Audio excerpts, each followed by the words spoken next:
আসসালামু আলাইকুম, কেমন আছেন সবাই? আশা করি সবাই ভালো আছেন। আজকে সাধারণ জ্ঞান, জিকে, জেনারেল নলেজের উপর অত্যন্ত চমৎকার একটা ক্লাস হবে।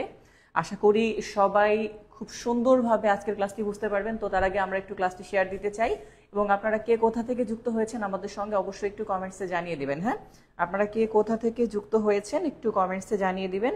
তো তার আগে একটু ক্লাসটি গ্রুপে শেয়ার দিয়ে দিই আমরা।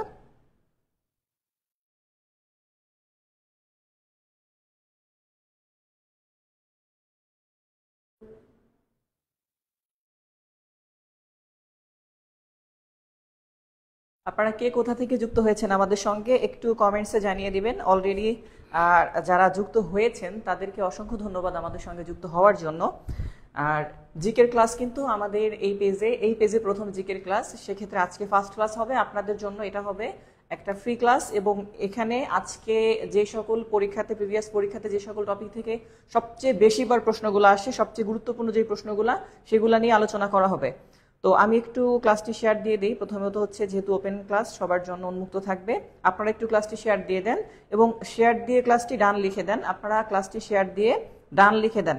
সবাইকে অনুরোধ করব ক্লাসটি শেয়ার দিয়ে শেয়ার ডান লিখে দেন, আমাদের সঙ্গে যুক্ত হয়ে যান খুব দ্রুত। আমরা নিয়মিত আমাদের যে ক্লাস রাত 9টায় আমাদের ক্লাসটি শুরু হবে। আমি জন্য একটু আগেই লাইভটা শুরু করেছি, যেন আপনারা যুক্ত হতে পারেন আমাদের সঙ্গে। একটু দ্রুত সবাই জয়েন করে ফেলেন আমাদের সঙ্গে।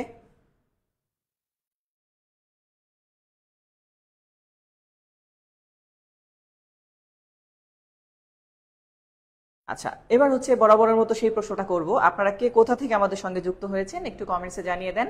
কে কোন জেলা থেকে দেখছেন আমাকে একটু কমেন্টসে জানিয়ে দেন, যে আপনারা কে কোন জায়গা থেকে, কোন জেলা থেকে দেখছেন এখন। একটু কমেন্টসে জানিয়ে দেন যে কে কোন জেলা থেকে যুক্ত হয়েছেন আজকে। আজকে কে কোন জেলা থেকে যুক্ত হয়েছেন একটু কমেন্টসে জানিয়ে দেন।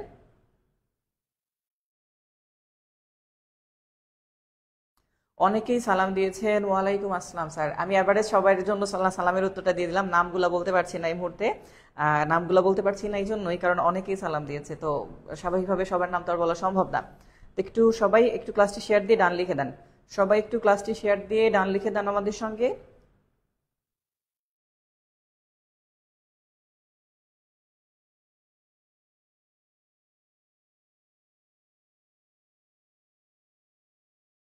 ওকে, তাহলে আমরা আমাদের ক্লাসটি শুরু করব। আজকে আমাদের ক্লাসটি নেবেন আমাদের শ্রদ্ধেয় চঞ্চল স্যার। চঞ্চল স্যার অবশ্যই যারা অনলাইনে বিভিন্ন সময় ক্লাস করে থাকেন তারা হয়তো স্যারকে চিনেন, জানেন। তো স্যার কিন্তু বেশ ভালোভাবে, সুন্দরভাবে আপনাদেরকে বুঝিয়ে দিবে। আর যে বিষয়টা আজকে দেখেন, আমাদের যেই প্রাইমারি নিবন্ধন এবং 11 থেকে 20তম গ্রেড আমি এখানে লিখে দিয়েছি, বাট প্রাইমারি নিবন্ধন 11 থেকে 20তম গ্রেড এছাড়াও আরো বিভিন্ন জায়গা থেকে কিন্তু আমরা যে আজকে যে টপিকটা নিয়ে আলোচনা করব, এই যে অংশগুলা প্রাইমারি নিবন্ধন 11 থেকে 20তম গ্রেড ছাড়াও অন্যান্য, বিশেষ করে বিসিএস এও এইখান থেকে, এই টপিক থেকে আজকে প্রশ্ন আসবে, সে বিষয় নিয়ে আলোচনা করা হবে। তো আপনারা যেটা করবেন সেটা হচ্ছে, আপনারা আজকের ক্লাসটি যারা বিসিএস ক্যান্ডিডেট আছেন, অথবা যারা অনেকে আমাদের এখানে অ্যাডমিশন ক্যান্ডিডেট আছেন, সবাই ক্লাসটি শেয়ার দিয়ে দিবেন। ক্লাসটি শেয়ার দিয়ে আমাদের সাথে থাকবেন, যেন আপনারা খুব ভালো কিছু পেতে পারেন আমাদের এখান থেকে, ঠিক আছে?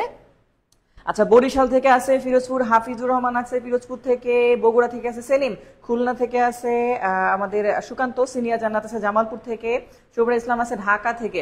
তো সবাই একটু ক্লাসটি শেয়ার দিয়ে দিই। স্যার কে কে ক্লাসটি শেয়ার দিয়েছে একটু ডান লিখে দিই। শেয়ার দিয়ে ক্লাসটি কে কে শেয়ার দিয়েছি, শেয়ার দিয়ে একটু ডান লিখে দেই, কারণ আমি হয়তোবা বুঝতে পারবো যে হ্যাঁ আপনারা আমাদের সঙ্গে শেয়ার দিয়ে আমাদের সঙ্গে ছিলেন। তো একটু সবাইকে বলবো যে কে কে ক্লাসটি শেয়ার দিয়েছেন আমাকে একটু অবশ্যই জানতে দিন, যে আসলে আপনারা কে কে ক্লাসটি শেয়ার দিয়েছেন, ঠিক আছে? তাহলে এরপরে হচ্ছে এমডি সেলিম বলছে sir share done already. MD Safayat আছে নেত্রকোনা থেকে। আর দ্বিতীয় কথা হচ্ছে যে আপনাদের যে কোনো প্রশ্ন থাকলে স্যারকে অবশ্যই কমেন্টসের মাধ্যমে সেই প্রশ্নটা করবেন। আজকে চঞ্চল স্যার ক্লাস নিবে। স্যার এনে দিচ্ছি আমি। তো আজকে একটা বিষয় বলি, যে আমাদের যে আলোচনাটা সম্পূর্ণ হচ্ছে জিকের উপর নির্ভর করা, জেনারেল নলেজ। আপনার নলেজ আপনি বৃদ্ধি করবেন, আর অবশ্যই শেয়ার দিতে বলছে এই কারণে, কারণ আজকের ক্লাসটি হয়তো বা আপনার জন্য একটা চমৎকার সম্পদ হয়ে থাকবে। আচ্ছা, আর আমাদের যে কোর্সটি দেখেন, আমি বরাবর একটা অফার কিন্তু দিয়ে থাকি যে আমাদের যখন কোর্স হয়, আমাদের কোর্সগুলো যখন নিয়মিত হয়, তখন আমি কি করি, আমাদের এই 3000 টাকা ছাড় সেটা আরো মাইনাস করি। এই কোর্স চলাকালীন সময়ে আজকে যারা ভর্তি হবেন তারা অনলি 750 টাকা, আমাদের এই পেজেই মেসেজ দিয়ে দিবেন, ইনস্ট্যান্ট মেসেজ দিবেন। এই ক্লাস চলাকালীন সময় শুধু এই অফারটা চলবে। ক্লাস চলাকালীন 750 টাকায় আপনি সম্পূর্ণ কোর্স, প্রাইমারি, নিবন্ধন এবং 11 থেকে 20তম গ্রেড, যেখানে এক্সামের আগ পর্যন্ত ক্লাস চলবে এবং ক্লাস রিভিশন আকারে চলবে মিনিমাম 2 বার। অর্থাৎ এই কোর্সটা যখন শেষ হয়ে যাবে আবার শুরু থেকে এই গ্রুপেই শুরু হবে। তো যাই হোক, আপনারা ক্লাস শেয়ার দিয়ে দিয়েছেন অনেকেই, সকলকে অসংখ্য ধন্যবাদ যারা শেয়ার দিয়েছেন। আমরা এখন ক্লাসটি শুরু করব, আর দেরি করব না।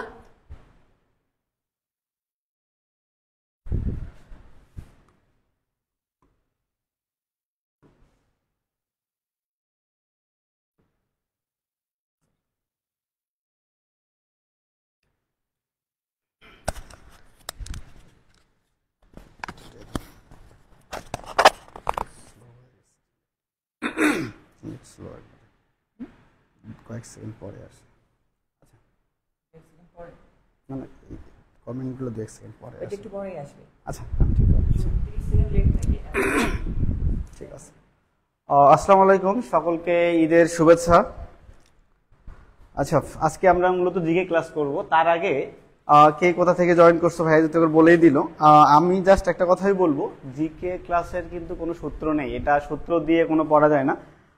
আমরা যেভাবে পড়বো সেটা হচ্ছে ধারাবাহিকভাবে পড়বো। আমরা হচ্ছে ধারাবাহিকভাবে পড়াশোনা করব। ধারাবাহিক বলতে কি বলছে, কোন ঘটনার পরে কোন ঘটনাটা হলো, এই ঘটনাগুলো যদি আমরা বিস্তারিত জানি তাহলে মনে হয় সবার জন্য খুব ভালো হবে। কেমন? আচ্ছা, তার আগে একটা জিনিস আমি বলে রাখি, সবাই কি চাকরি প্রার্থী নাকি হচ্ছে এডমিশনেরও কেউ আসো?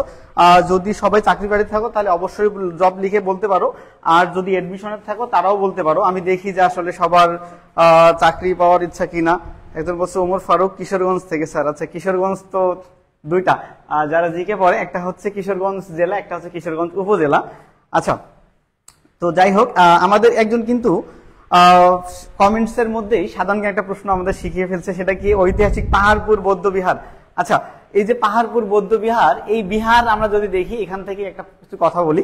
বিহারগুলো বেশিরভাগই হচ্ছে, বেশিরভাগই বলবো না, পুরো সব বিহার মানে হচ্ছে বৌদ্ধ ধর্মের। আর আমাদের বাংলাদেশে বৌদ্ধ ধর্ম কোন সময়কার, সেটা হচ্ছে পাল আমলের। আচ্ছা, প্রশ্ন আসে পাহাড়পুর বৌদ্ধ বিহার কোথায় অবস্থিত?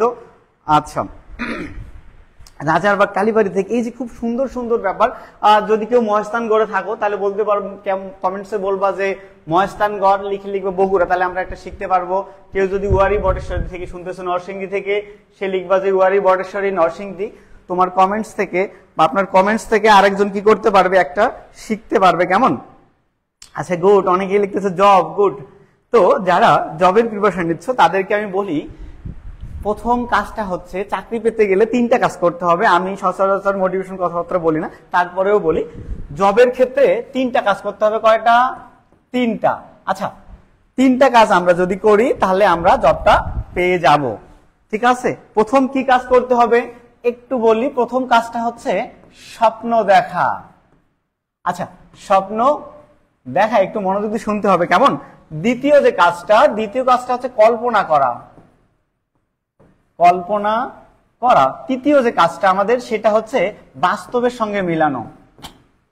বাস্তবের সঙ্গে মিলানো। এই জিনিসগুলো একটু খেয়াল রাখতে হবে। কেমন? আচ্ছা, কিশোরগঞ্জ জেলা থেকে স্যার। আচ্ছা, গুড। কিশোরগঞ্জ জেলা খুব ভালো জেলা। আচ্ছা, স্বপ্ন দেখা, আমি কিছু কথা বলি তারপর আমরা ক্লাসে চলে যাব। আচ্ছা, যদি বলি আমি স্বপ্ন দেখা, প্রতিটা মানুষের আগে টার্গেট ফিক্স করতে হবে যে আমি আগামী 1 বছরের মধ্যে আমার টার্গেট জব কোনটা। ধরো কারো বিসিএস থাকতে পারে, কারো হচ্ছে ধরো নিবন্ধন থাকতে পারে, কারো প্রাইমারি থাকতে পারে, বা অন্যান্য মন্ত্রণালয় বা বিভিন্ন জায়গায় সবার টার্গেট থাকতে পারে। প্রথম কি করতে হবে, টার্গেটটা ফিক্স করতে হবে। কি করতে হবে, আমি কোন চাকরিটা করব। এখন বিসিএস এর পর এক ধরনের, ব্যাংকের পর আরেক ধরনের, এই ধরনের মেন্টালিটিকে সেট করতে হবে যে আমি কোন জায়গাটাতে যাব, সেই স্বপ্নটা আগে আমাকে দেখতে হবে। কেমন? আচ্ছা, দ্বিতীয় কথাটা হচ্ছে কি, কল্পনা করা।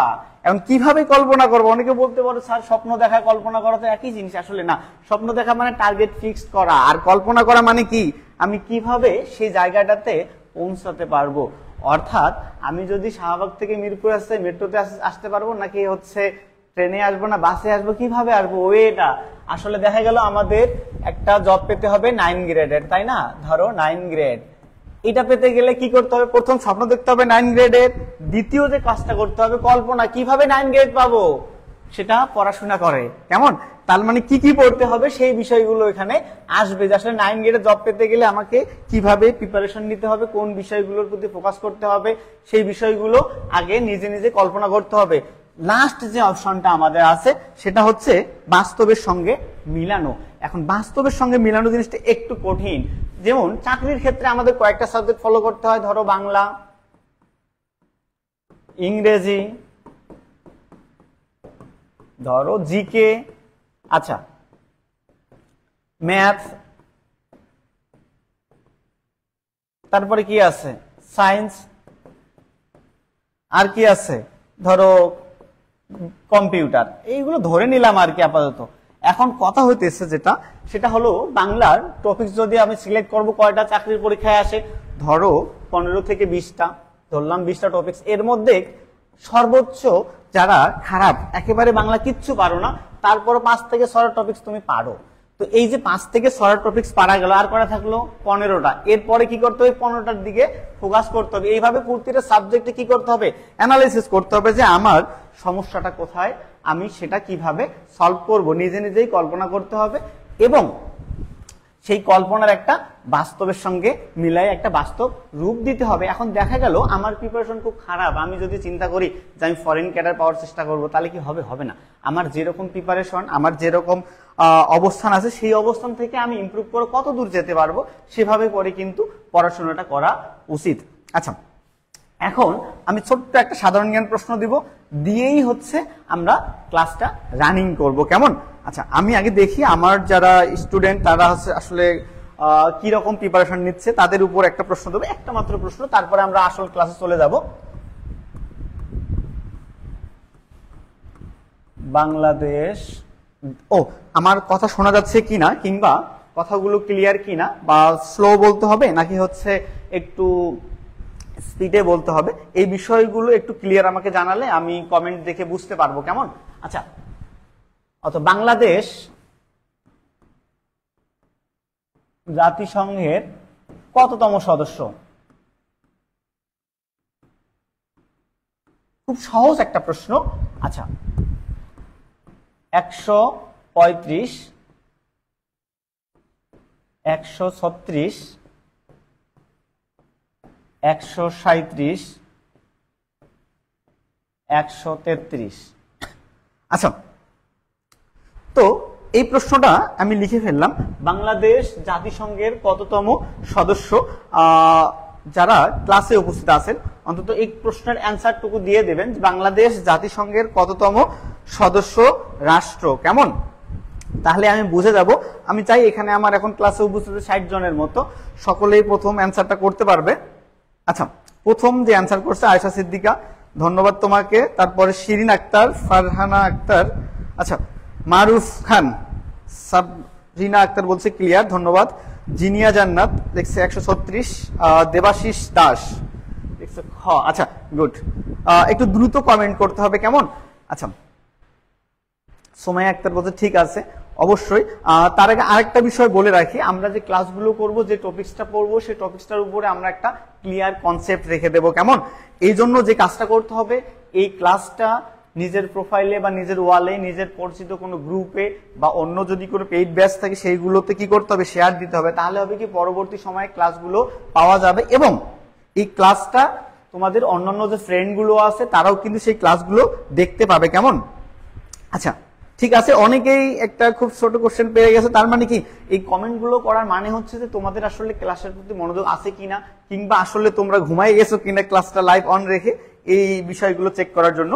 তো আসলে আমরা এখন যে বিষয়গুলো পড়বো এটা সবার জন্য ইম্পর্টেন্ট, যে বিসিএস পরীক্ষা দেবে তার জন্য ইম্পর্টেন্ট, যে অন্যান্য পরীক্ষা চাকরির পরীক্ষাগুলো দেবে তার জন্য ইম্পর্টেন্ট, প্রাইমারি থেকে শুরু করে সবার জন্য বিষয়গুলো খুবই ইম্পর্টেন্ট। আমরা দেখব সেই ইম্পর্টেন্ট টপিকস গুলো নিয়ে আমরা মূলত আলোচনা করব। আজকে আমাদের আলোচনার বিষয় হচ্ছে 1905 সাল থেকে 1971 সাল, এই সালের মধ্য থেকে প্রচুর প্রশ্ন আসে পরীক্ষায়। আমরা যেহেতু ফ্রি ক্লাস করতেছি, তো আমরা এই জিনিসগুলো আমরা আস্তে আস্তে করে শিখে নেব, কেমন? আচ্ছা, তার আগে বলি সবার হাতে কি খাতা কলম আছে? একটু জানাও যে ভাইয়া খাতা কলম আছে, খাতা কলম নিয়ে রেডি হয়ে পড়ো। ক্লাস মানেই কিন্তু ম্যারাথন ক্লাস। চঞ্চল ভাইয়ের ক্লাস মানেই হবে কি ম্যারাথন, প্রচুর লিখতে হবে। কারণ সাধারণ জ্ঞান ক্লাস মানেই প্রচুর লেখা, এখানে বোঝার কিচ্ছু নাই, প্রচুর ইনফরমেশন জানতে হবে এবং সেগুলো মনে রাখতে হবে। যাদের কাছে খাতা কলম আছে তারা একটু বসো যে ভাইয়া আমার কাছে খাতা কলম আছে, আমরা রেডি হয়ে গেলেই আমি ক্লাসের দিকে শুরু করে দেব। একজন বলছে আসসালামু আলাইকুম স্যার, আমি আপনার ক্লাসও অফলাইনেও আপনার ক্লাস করছি, ধন্যবাদ। আচ্ছা স্যার, আমার একটা প্রশ্ন আছে, ডক্টর অর্থনীতি পড়াশোনা করেন, শান্তি থেকে নোবেল পুরস্কার পাইলেন, এটা জানাবেন। আচ্ছা, আসলে উনি শান্তিতে নোবেল পুরস্কার পেয়েছেন গ্রামীণ ব্যাংকের সঙ্গে যৌথভাবে। গ্রামীণ ব্যাংকে কেন দিল ওনাকে? এই যে গ্রামীণ ক্ষুদ্র যে জনগোষ্ঠী আছে আমাদের, দরিদ্র জনগোষ্ঠী, তাদের কিন্তু জামানত ছাড়াই তিনি কি করছেন, ঋণ দিয়েছেন। এই যে গ্রামীণ একটা কি বলা যায়, যারা ধরো দুস্থ মহিলা, জায়গা জমি নাই, তাদেরকেও তিনি কি করতেছেন, ঋণ দিচ্ছেন। এই যে সোশ্যাল বিজনেস যেটা, এইটার কারণেই উনি মূলত নোবেল পাইছে। উনি তার অর্থনীতি সাবজেক্টের জন্য মূলত নোবেল পাননি। আচ্ছা, তো সবার খাতা কলম আছে কিনা আমি জানতে চাচ্ছি। এরপরেই হচ্ছে আমি শুরু করে দিব আর কি। একটু জানাও যে ভাই আমার কাছে খাতা কলম আছে।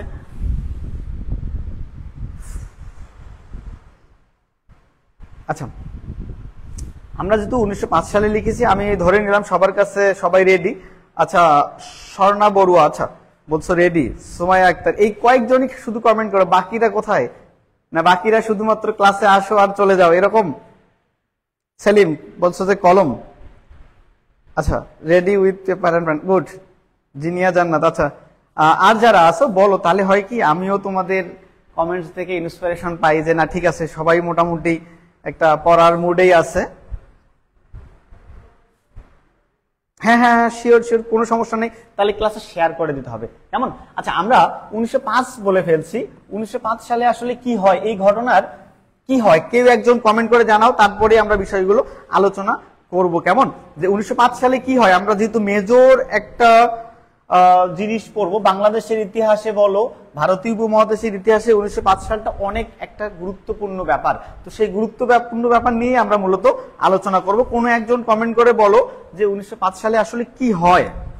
বাদশা শেখ বলছো স্যার রেডি, আচ্ছা সমস্যা নেই, একজন কমেন্ট করো অন্তত যে 1905 সালে কি হয়, সেই বিষয়টাই মূলত আমরা আলোচনা করব। এখান থেকেই আমাদের আলোচনা শুরু, কেমন? আচ্ছা, দ্রুত কমেন্ট করতে হবে, দ্রুত কমেন্ট করলেই আমি বুঝে যাব আর কি। আচ্ছা গুড। সজীব হোসেন বলছো 1905 সালে বঙ্গভঙ্গ হয়, গুড, এতটুকু রেসপন্স করলেই হবে। আচ্ছা, 1905 সালে বঙ্গভঙ্গটা আসলে কেন হইল? বঙ্গভঙ্গ অর্থাৎ বাংলাটাকে ভাগ করা হইল, বাংলাটাকে ভাগ করা হইল। ধরো এটা পুরোটাই একটা বাংলা, এখান থেকে কিছু অংশ নিয়ে আলাদা একটা প্রদেশ গঠন করা হইল। এটা ধরো পুরোটা একটা বাংলা, এখান থেকে কিছু অংশ নিয়ে কি করা হলো, আলাদা একটা প্রদেশ গঠন করা হলো। কেন গঠন করা হলো? প্রতিটা ঘটনারই দুইটা কারণ থাকে, আমরা দেখবো প্রতিটা ঘটনারই দুইটা কারণ থাকে, একটা হচ্ছে প্রত্যক্ষ কারণ, একটা হচ্ছে পরোক্ষ কারণ। আচ্ছা, আমি সবার কমেন্টে পড়ছি, রাব্বি খান চেষ্টা করতেছি যারা আগে কমেন্ট করে তার কমেন্টটাই আমি আগে পড়ার চেষ্টা করতেছি। এই যেমন মিতু কমেন্ট করে ফেলছে, সেতু সরকার, হ্যাঁ অবশ্যই কমেন্ট গুলো পড়বো। আচ্ছা, তাহলে আমরা যে জিনিসটা শিখলাম, বঙ্গভঙ্গ অর্থাৎ বঙ্গ মানে কি, বাংলা, বাংলাটাকে কি করা হইলো, ভাগ করা হইলো। এখন ভাগ করলো কারা? যদি প্রশ্ন আসে বঙ্গভঙ্গ কারা করলো, প্রথম কাজটা আমরা দেখি ইংরেজরা করলো। কারা করলো? ইংরেজ। এই ইংরেজরা করলো। ইংরেজরা আসলে কেন করলো? ইংরেজরা প্রাথমিকভাবে যে বিষয়টা জানালো যে প্রশাসনিক কারণে ইংরেজরা বঙ্গভঙ্গ করলো। কি কারণে? প্রশাসনিক কারণে। কেন প্রশাসনিক?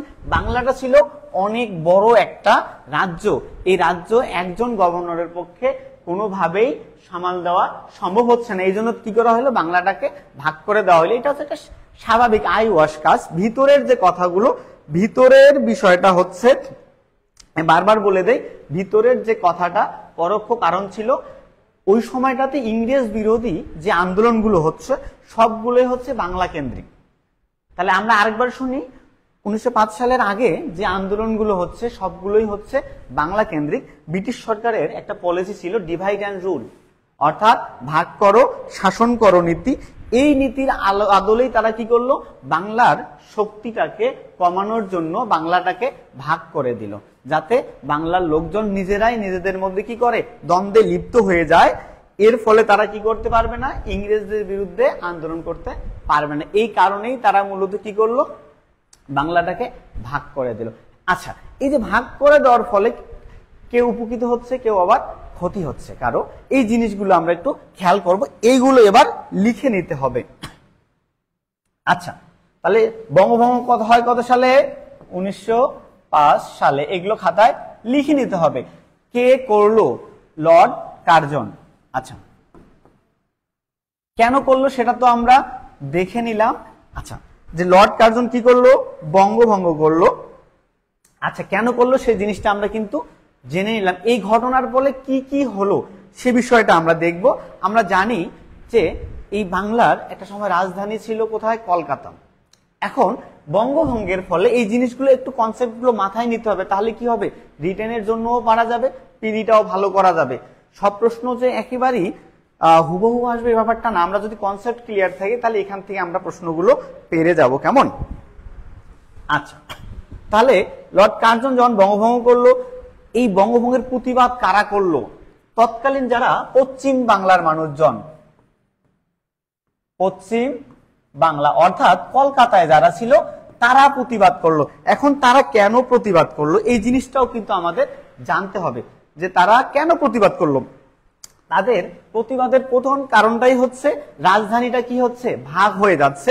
এখন রাজধানী ভাগ হয়ে গেলে সমস্যাটা কি হচ্ছে, দেখো, যদি আমাদের ঢাকা শহর থেকে রাজধানী আমরা অন্য কোথাও নিয়ে যাই, ধরো সিলেটে নিয়ে গেলাম, তাহলে ঢাকা শহরের যে সচিবালয় থেকে শুরু করে অন্যান্য ফ্যাসিলিটি গুলো ঢাকা শহর থেকে চলে গিয়ে কোথায় যাবে, সিলেটে চলে যাবে। তাহলে ঢাকা শহরের মানুষজনের ক্ষতি হবে কি না, অবশ্যই ক্ষতি হবে। তো পশ্চিম বাংলার মানুষজনের মধ্যে কিভাবে ক্ষতি হলো, ওখানকার যে ডাক্তার যারা ছিল তারা রুগী হারাই ফেললো, যারা আইন ব্যবসায় ছিল তাদের মক্কেল হারালো, বড় যে ব্যাপারটা ছিল জমিদারি হারাই ফেলবে। এই জমিদারি হারাই ফেলার জন্যই অনেকেই প্রতিবাদ করলো। অনেকেই বলে যে রবি ঠাকুর কি করলো, বঙ্গভঙ্গের প্রতিবাদ করলো। উনি কেন করলো, ওনার করার দুটা কারণ আমার কাছে মনে হইলো। প্রথমটা হচ্ছে ওনার একটা জমিদার বাড়ি ছিল, জমিদার বাড়ি, আচ্ছা, যেখান থেকে উনি কি করতেন, জমিদারি পরিচালনা করতেন। এইরকম একটা জায়গার নাম হচ্ছে কুষ্টিয়ার শিলাইদহ। কুষ্টিয়ার শিলাইদহ, এটা হচ্ছে কুঠিবাড়ি। প্রশ্ন আসে, রবীন্দ্র কুঠিবাড়ি কোথায় অবস্থিত, রবীন্দ্র কুঠিবাড়ি কোথায় অবস্থিত, কুষ্টিয়ার শিলাইদহ। এই যে কুষ্টিয়ার শিলাইদহে বসে উনি কি করতেন, জমিদারি পরিচালনা করতেন। যদি কোনো কারণে কি হইতে হয়, এটা ভাগ হয়ে যায়, তাহলে জমিদারিটা সে কি করবে, হারাবে। ওনার আর একটা জমিদার বাড়ি ছিল, সেটা হচ্ছে সিরাজগঞ্জের শাহজাদপুর। সিরাজগঞ্জের শাহজাদপুর। এই দুই জায়গায় বসে উনি কি করতেন, জমিদারি গুলো পরিচালনা করতেন। দেশ ভাগ হয়ে গেলে কি হবে, এইগুলো উনি আর পাবেন না। এই জন্য তার কি হইলো, উনি এটার বিরোধিতা করলেন। শুধু উনি না, মহাত্মা গান্ধী এটার বিরোধিতা করে বললেন যে ভারত মাতার অঙ্গচ্ছেদ। আবার দেখো একটা জিনিস বলি, এই লোকগুলোই 1947 সালে যখন দেশ ভাগ হয়ে গেল তখন কিচ্ছু বললো না, দেশটা ভাগ করে ফেললো। এটার কারণটাও আমরা আলোচনা করব। কেমন? আচ্ছা, তাহলে এই দুটা জিনিস সবার জানা হয়ে গেছে কিনা? তাহলে ওদের ক্ষতি হইলো, লাভ হইলো কাদের? এবার আসি আমরা আর এক আলোচনায়। লাভটা হইলো আমাদের এই পূর্ব বাংলার যে মানুষজন তাদের। এখন বঙ্গভঙ্গের ফলে নতুন যে বাংলা প্রেসিডেন্সি গঠন করা হইলো, বাংলা প্রদেশ গঠন করা হইলো, সেই বাংলা প্রদেশটা আমাদের জানতে হবে। বঙ্গভঙ্গের ফলে নতুন যে প্রদেশটা তৈরি করা হইলো এর নাম হচ্ছে বাংলা প্রেসিডেন্সি বা বাংলা প্রদেশ। সেটা হচ্ছে পূর্ব বাংলা প্লাস আসাম নিয়ে, পূর্ব বাংলা প্লাস আসাম, এই দুইটা অঞ্চল নিয়ে নতুন একটা দেশ বলা যাবে না, নতুন একটা কি করা হলো, প্রদেশ গঠন করা হলো। সেই প্রদেশটার নাম দেওয়া হলো বাংলা এবং রাজধানী কি হইলো, ঢাকা। এখন রাজধানী যখন ঢাকা হয়ে যাবে, এই অঞ্চলের মানুষজন কি হবে, উন্নত হবে, হবে কিনা? কারণ রাজধানী মানে সেখানে বড় বড় অট্টালিকা থাকবে, দালান থাকবে, সচিবালয় থাকবে এবং একটা সংসদের মতো ব্যবস্থাও কিন্তু সেখানে থাকবে। আচ্ছা গুড, অনেকেই লিখছো শাহজাদপুর, কুষ্টিয়ার সেলাইদহ, লর্ড কার্জন, সেতু সরকার লিখছো আসাম ও পূর্ব বাংলা। গুড, তাহলে আমরা দেখলাম এই দুটা অঞ্চল নিয়ে একটা প্রদেশ গঠন করে এবং এই প্রদেশের যিনি প্রধান ছিলেন তার নাম হচ্ছে ব্যামফিল্ড ফুলার। ফুলার রোড এখনো কিন্তু আছে, ব্যামফিল্ড ফুলার। এই ফুলারকে কি করা হইলো, প্রধান করা হইলো। কিন্তু পুরো যে ভারতবর্ষে এটার প্রধান যে ছিল ওটাকে বলা হচ্ছে, উনি ছিলেন লর্ড কার্জন। আচ্ছা, কি একজন হচ্ছে পূর্ববঙ্গ, আসাম প্রদেশ, পশ্চিমবঙ্গ, এই দুইটা প্রদেশ সৃষ্টি। হ্যাঁ হ্যাঁ, সজিবুর রহমান, সজীব হোসেন, ঠিক লিখছো তুমি। আচ্ছা ঠিক আছে, তাহলে আমরা এইটা এই পর্যন্ত জেনে গেলাম। আমাদের পূর্ব বাংলার লোকজন কি হলো, এটাতে স্বস্তির নিঃশ্বাস ফেললো, কিন্তু পশ্চিম বাংলার লোকজন তাদের স্বার্থের দ্বন্দ্বের কারণে তারা এটা মেনে নিতে পারলো না। তারা কি করলো, এটার বিরুদ্ধে বিভিন্ন ধরনের আন্দোলন শুরু করলো। ঠিক আছে, সেই আন্দোলনগুলো আমরা একটু একটু করে দেখব কি কি ঘটনা ঘটলো। এই ঘটনার ফলেই আমরা দেখব, এই ঘটনার ফলেই রবীন্দ্রনাথ ঠাকুর, রবি ঠাকুর একটা কাজ করলেন, সের নাম হচ্ছে রাখি বন্ধন। কি নাম,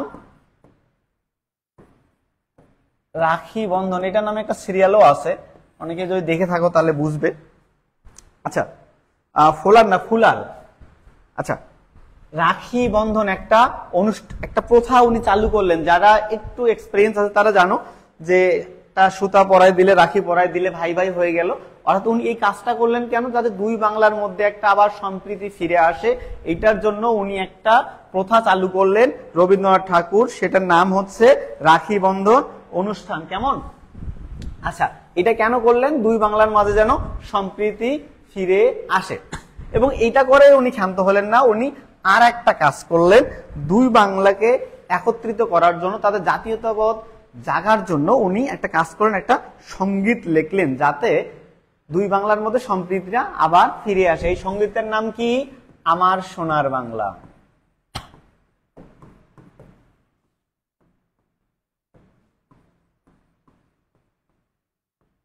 এই যে একটা সঙ্গীত বললাম কেন, সঙ্গীত মানে হচ্ছে, একদম লিখছো নাটা ডিস্টার্ব কানু, কি লিখছো উম্মে আয়সা, বুঝি নাই কথার, ভালো করে কমেন্ট করো। অনেকেই বাংলায় কমেন্ট করলে আমি খুশি হব, কিন্তু ইংলিশে অনেকে আমি বুঝতে পারি না, এই যে উম্মে আয়সা কি লিখছো বুঝি নেন। তাহলে আমার সোনার বাংলা মূলত একটা গান।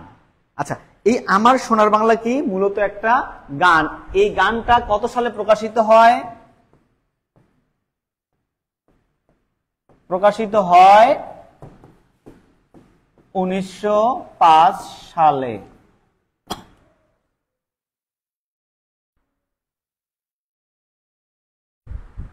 আচ্ছা, তো আমরা প্রথম যে জিনিসটা দেখলাম, আমার সোনার বাংলা গানটি প্রকাশিত হয় কত সালে, 1905 সালে। কোন পত্রিকায়, বঙ্গদর্শন পত্রিকায়, বঙ্গদর্শন পত্রিকা। তাহলে আমার সোনার বাংলা গানটি প্রথম কোন পত্রিকায় প্রকাশিত হয়, বঙ্গদর্শন পত্রিকা। এই পত্রিকার সম্পাদককে আমরা একটু দেখে নেই। এই পত্রিকার সম্পাদক হচ্ছে বঙ্কিমচন্দ্র চট্টোপাধ্যায়, বঙ্কিমচন্দ্র। আচ্ছা, তাহলে আমরা দুটা জিনিস এখান থেকে দেখব। আমার সোনার বাংলা গানটি প্রথম প্রকাশিত হয় 1905 সালে। কেন হয়, বঙ্গভঙ্গের প্রেক্ষাপটে উনি এই গানটা লিখেছেন। এবং এই কোন পত্রিকায় প্রথম প্রকাশিত হয়, বঙ্গদর্শন পত্রিকায়। এই বঙ্গদর্শন পত্রিকার সম্পাদককে বঙ্কিমচন্দ্র চট্টোপাধ্যায়। এবং আমরা যদি দেখি, এই বঙ্গদর্শন পত্রিকাটা আবার 1872 সালে প্রথম প্রকাশিত হয়।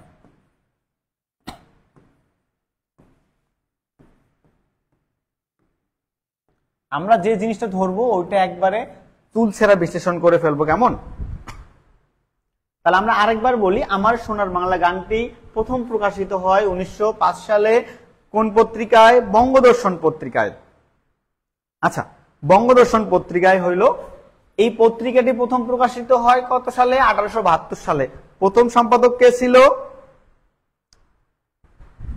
আচ্ছা, প্রথম সম্পাদক কে? বঙ্কিমচন্দ্র চট্টোপাধ্যায়।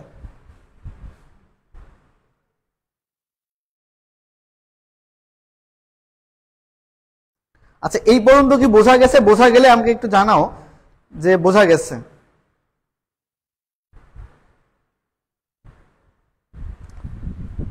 একটু কমেন্ট করে জানাও যে ঠিক আছে কিনা।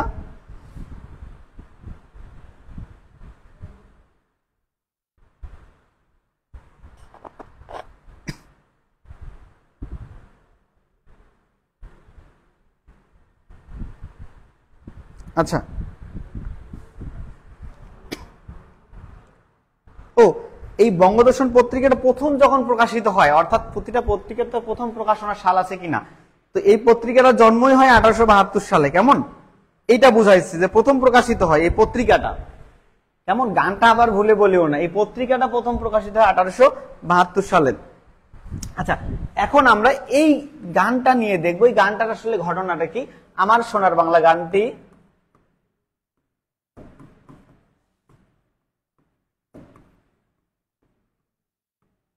আচ্ছা, আমার সোনার বাংলা গানটি আমরা দেখব রবীন্দ্রনাথ ঠাকুরের স্বরবিতান কাব্যগ্রন্থের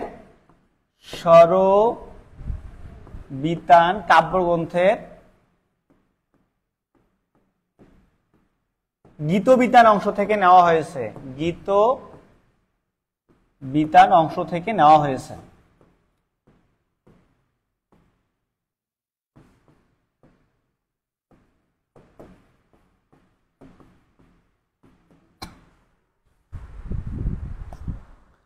শারমিন খানম বলছে যে ঠিক আছে স্যার।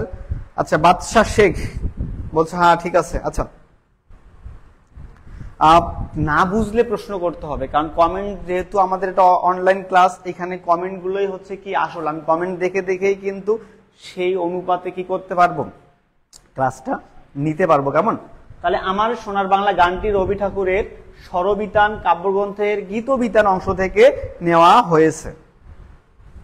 আচ্ছা, এই পর্যন্ত লেখা হয়ে গেলে বলো আমরা দেখব এই যে গানটা কোথা থেকে নেওয়া হলো সেটা আমরা দেখে নিলাম। কেমন? এই গানটা আমরা এবার যে জিনিসটা দেখব, হ্যাঁ সেতু সরকার লিখে দিয়েছে, সমস্যা নাই। এই গানটা মোট 25 লাইন। তাহলে আমার সোনার বাংলা গানটি মোট কয় লাইন? ইশরাত ইমতাজ, আচ্ছা পুরোটাই লিখে দিয়েছে, ধন্যবাদ। অনেকে কমেন্ট দেখেও শিখতে পারবে। কেমন? তাহলে আমার সোনার বাংলা গানটি মোট কত লাইন? 25 লাইন। এর মধ্যে জাতীয় সঙ্গীত হিসাবে অন্তর্ভুক্ত, ভালো করে বুঝতে হবে। কেমন? জাতীয় সঙ্গীত হিসাবে অন্তর্ভুক্ত প্রথম 10 লাইন।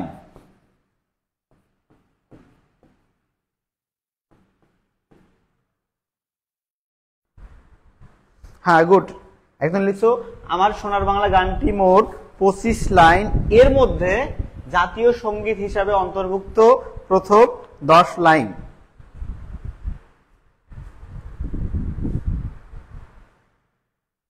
আচ্ছা, কোনো কিছু না বুঝলে প্রশ্ন থাকলে কমেন্ট করবে। কেমন? আচ্ছা, তোমরা চাইলে তোমরাও নতুন নতুন তথ্য আমাকে দিতে পারো, সেখান থেকে আমিও শিখতে পারি। কেমন? আচ্ছা, সীমা খাতুন লিখছো মোট 25 লাইন। ইশরাত ইমতাজ আবার লিখছো, আচ্ছা গুড। সাধারণ জ্ঞান জিনিসগুলো মুখে মুখে থাকতে হবে। কেমন? শুধু খাতায় লিখে রাখলাম পরবর্তীতে পড়লাম না, তাহলে কিন্তু হবে না।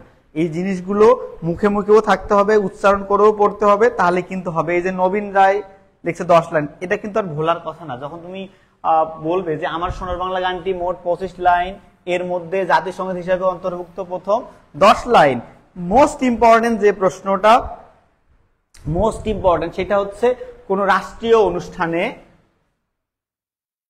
কোনো রাষ্ট্রীয়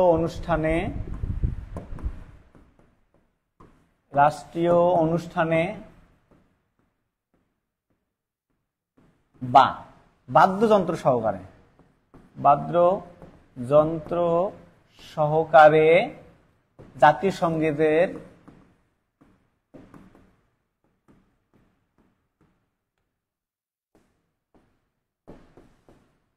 মোট 4 চরণ, এটা কিন্তু অনেকে ভুল করে, 4 চরণ বা 4 লাইন গাওয়া হয়।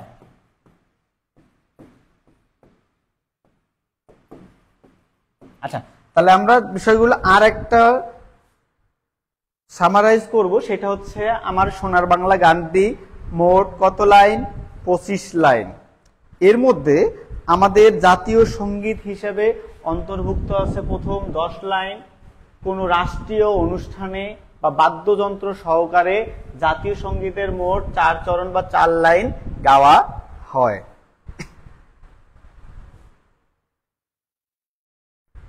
এই যে কথাগুলো বললাম, একজন সামারি করে একটা কমেন্ট দিয়ে দাও, তাহলে যারা নতুন জয়েন করবে বা একটু লিখতে পারবে না তারা লিখে ফেলবে, কেমন?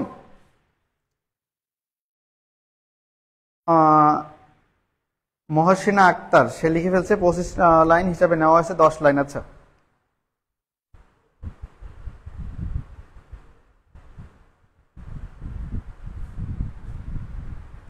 ঠিক আছে, তাহলে এগুলো মুছে দিচ্ছি।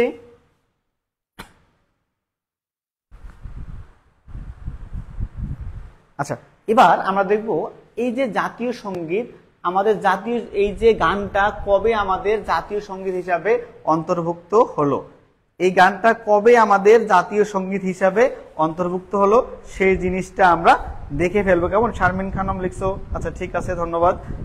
আমরা যেটা দেখব যে এই গানটা কবে, আমরা দেখব 3 মার্চ 1971 সালে এই গানটিকে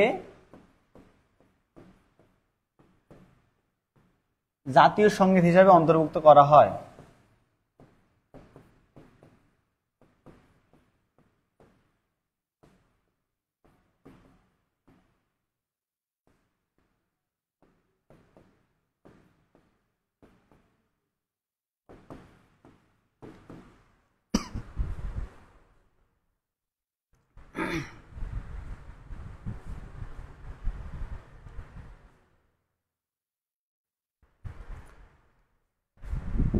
পঁচিশ 10/4 আয়েশা ইসলাম আমিনা। আচ্ছা আচ্ছা, তাহলে আমরা দেখবো 3 মার্চ 1971 সালে এই গানটিকে প্রথম জাতীয় সঙ্গীত হিসাবে অন্তর্ভুক্ত করা হয়।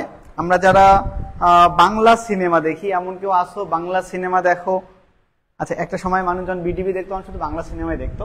তো বাংলা সিনেমায় আমরা দেখবো প্রথম কিন্তু শুরু হয় জাতীয় সঙ্গীত দিয়ে, তারপরেই হচ্ছে বিভিন্ন নাম টাম দেখায়, আরো হয়তো যা আছে আর কি। তো এখন তো আর বিটিভি নাই, তো আসলে বিটিভি আমরা দেখিও না। তো যাই হোক, আমরা দেখব যে প্রশ্নটা এভাবে আসে যে জাতীয় সঙ্গীত সহকারে প্রথম সিনেমার নাম হচ্ছে, বা প্রথম কোন সিনেমায় জাতীয় সঙ্গীত গাওয়া হয়, প্রথম কোন সিনেমায় জাতীয় সঙ্গীত গাওয়া হয়। তাহলে হবে কি, তো এভাবে লিখে নাও যে জাতীয় সঙ্গীত সহকারে প্রথম সিনেমা হচ্ছে জীবন থেকে নেয়া। খুব ইম্পর্টেন্ট একটা সিনেমা, জীবন থেকে নেয়া। জীবন থেকে নেয়া। তোমাদের কমেন্টস করতে হবে। আমি আরেকবার বলি, জাতীয় সঙ্গীত সহকারে প্রথম চলচ্চিত্রের নাম হচ্ছে জীবন থেকে নেয়া। এগুলো কি নোট করব? অবশ্যই নোট করতে হবে। এই তথ্যগুলো আমি সাজাইয়ে দিচ্ছি যাতে একটা করে আমরা সিকোয়েন্স ধরে ধরে পড়বো। আমরা এই যে 1905 শুরু করছি, সেখান থেকে 71 পর্যন্ত যাবো, বিভিন্ন ঘটনা যেটা আমরা জানবো সেটা ক্লিয়ার জানবো, একবারে সেগুলো নোট করে নিতে হবে। আচ্ছা, তাহলে জীবন থেকে নেয়া চলচ্চিত্রের পরিচালককে প্রথম কমেন্টসটা আমার মোবাইলে যারটা শো করবে তার নাম আমি পড়বো। এই সিনেমার পরিচালকের নাম বলতে হবে, কেমন? যে জীবন থেকে নেয়া চলচ্চিত্রের পরিচালক কে? একটু দ্রুত কমেন্টস করতে হবে। প্রথম যে কমেন্টসটা করবে তার কমেন্টসটা আমি পড়বো এবং তাকে স্পেশালি ধন্যবাদও দিতে পারি। আর শিরিন আক্তার জীবন থেকে নিয়ে, এটা আমিও লিখে ফেলছি। জীবন থেকে নেয়া চলচ্চিত্রে প্রথম জাতীয় সঙ্গীত গাওয়া হয়, কিন্তু বলতে হবে যে এই চলচ্চিত্রের পরিচালককে, দ্রুত লিখতে হবে।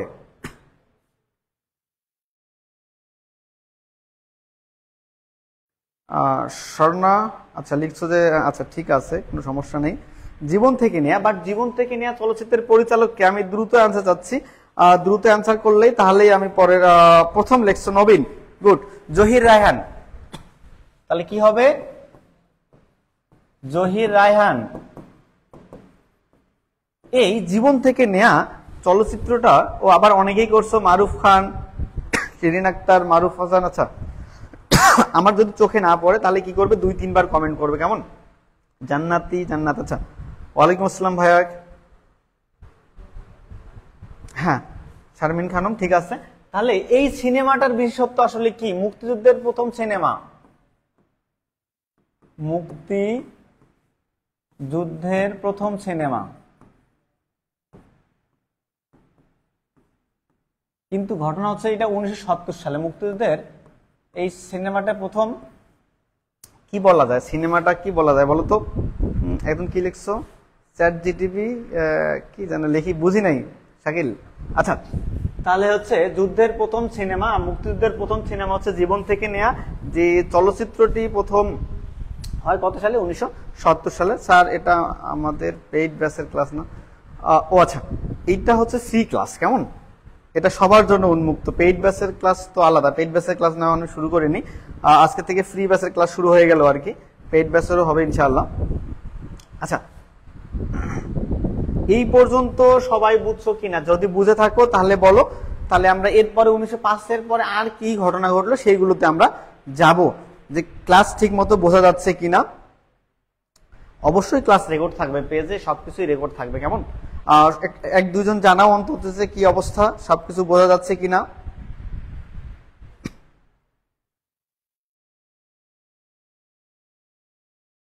আচ্ছা, একটু দ্রুত কমেন্টস করো, নাকি ঘুমাই গেছে সব? আচ্ছা, শাকিল বলছো ক্লিয়ার। আচ্ছা, নাকি শুধু শাকিল ক্লিয়ার হয়ে গেছে, বাকি আর কেউ ক্লিয়ার হওয়া নাই? প্রশ্ন থাকলে করতে পারো, অবশ্যই প্রশ্ন করবে, কারণ প্রশ্ন না করলে কিন্তু বোঝা যাবে না।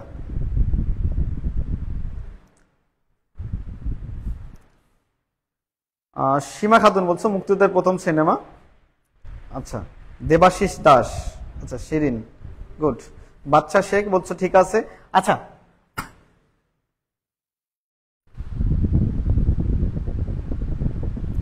তাহলে আমরা পরের টপিকসে চলে যাব। তাহলে 1905 সালের ঘটনাগুলোতেই আমরা কিন্তু এখনো আছি। এই 1905 সালের পরেই কি হইলো, আমরা যেরকম খুশি হয়ে গেলাম, পশ্চিমবাংলার লোকজন কি হইলো, দুঃখী হয়ে গেল। তারা কি করলো, এটার বিরুদ্ধে আন্দোলন শুরু করলো। অনেক ধরনের আন্দোলন তারা করলো। সেই আন্দোলনগুলো সম্পর্কে আমরা জানি, অনেকেই জানি, যে মহাত্মা গান্ধী আন্দোলন শুরু করে দিল। তারপরে হচ্ছে অলিপুরে বিভিন্ন ধরনের বোমের কারখানা হইলো। তারপরে ক্ষুদিরাম বসু, প্রফুল্ল চাকি আন্দোলন করলো, অনেকেই আন্দোলন করলো। তাদের আন্দোলনে আমরা দেখব ব্রিটিশ সরকার এক ধরনের ভীতু হয়ে গেল। ভীতু হয়ে গিয়ে তারা ডিসিশন চেঞ্জ করতে, কি বলা যায়, তার ডিসিশন চেঞ্জ করার জন্য উদ্বুদ্ধ হয়ে গেল। হয়তোবা তারা চাচ্ছে যে এটাকে হয়তো এভাবে থাকলে আরো ঝামেলা হবে।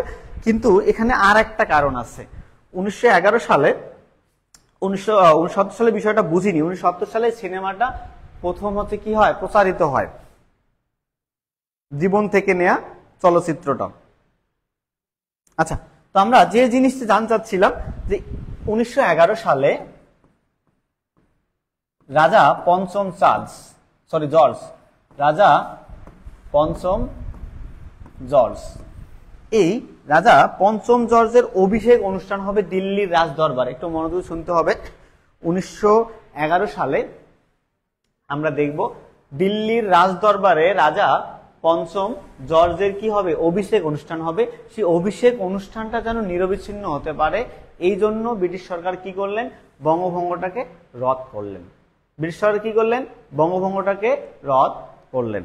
আরেকবার বলি, 1911 সালে রাজা পঞ্চম জর্জের কি হয়, দিল্লির রাজদরবারে অভিষেক অনুষ্ঠান হবে। সেই জান্নাত স্যার রিপ্লাই দেন প্লিজ। কিসের রিপ্লাই দেবো স্যার? কোন বুক নিলে আপনার সাজেস্ট করা সব পড়াগুলো পড়বো, তা না হলে নোট করলে নোট করে আরো কি লিখছো, এতগুলো পসিবল না। নোট তো অবশ্যই করতে হবে, আমি তো কয়েকটা বই মিলায়ে দেই। দেখো জিকের জন্য অ্যাটলিস্ট 2-3টা বই দরকার যেগুলো মিলায়ে পড়তে হবে, কেমন? আচ্ছা আমি বলে দেবো, সমস্যা নেই, যেহেতু প্রথম ক্লাস আস্তে আস্তে করে সবকিছুই বলে দিব। আচ্ছা তাহলে 1911 সালে রাজা পঞ্চম জর্জের অভিষেক অনুষ্ঠানের কারণে কি করলো, ব্রিটিশ সরকার যে কাজটা করলো সেটা হচ্ছে বঙ্গভঙ্গ রদ করে দিল। রদ মানে কি, বাতিল, অর্থাৎ আগের যে বঙ্গভঙ্গটা ছিল সেটা বাতিল করে দিল। বঙ্গভঙ্গ এখন যদি আমার প্রশ্ন আসে, বঙ্গভঙ্গ রদ করা হয় কত সালে? 1911 সালে রদ করা হয়। রদ মানে বাতিল। এটা কে করেন? Lord Hardinge.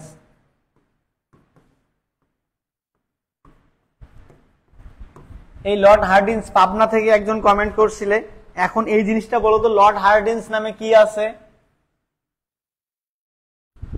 পাকশির ওইখানে আছে, দেখি যে পাবনা থেকে ক্লাসে জয়েন করছো কতটুকু অ্যান্সার করতে পারো।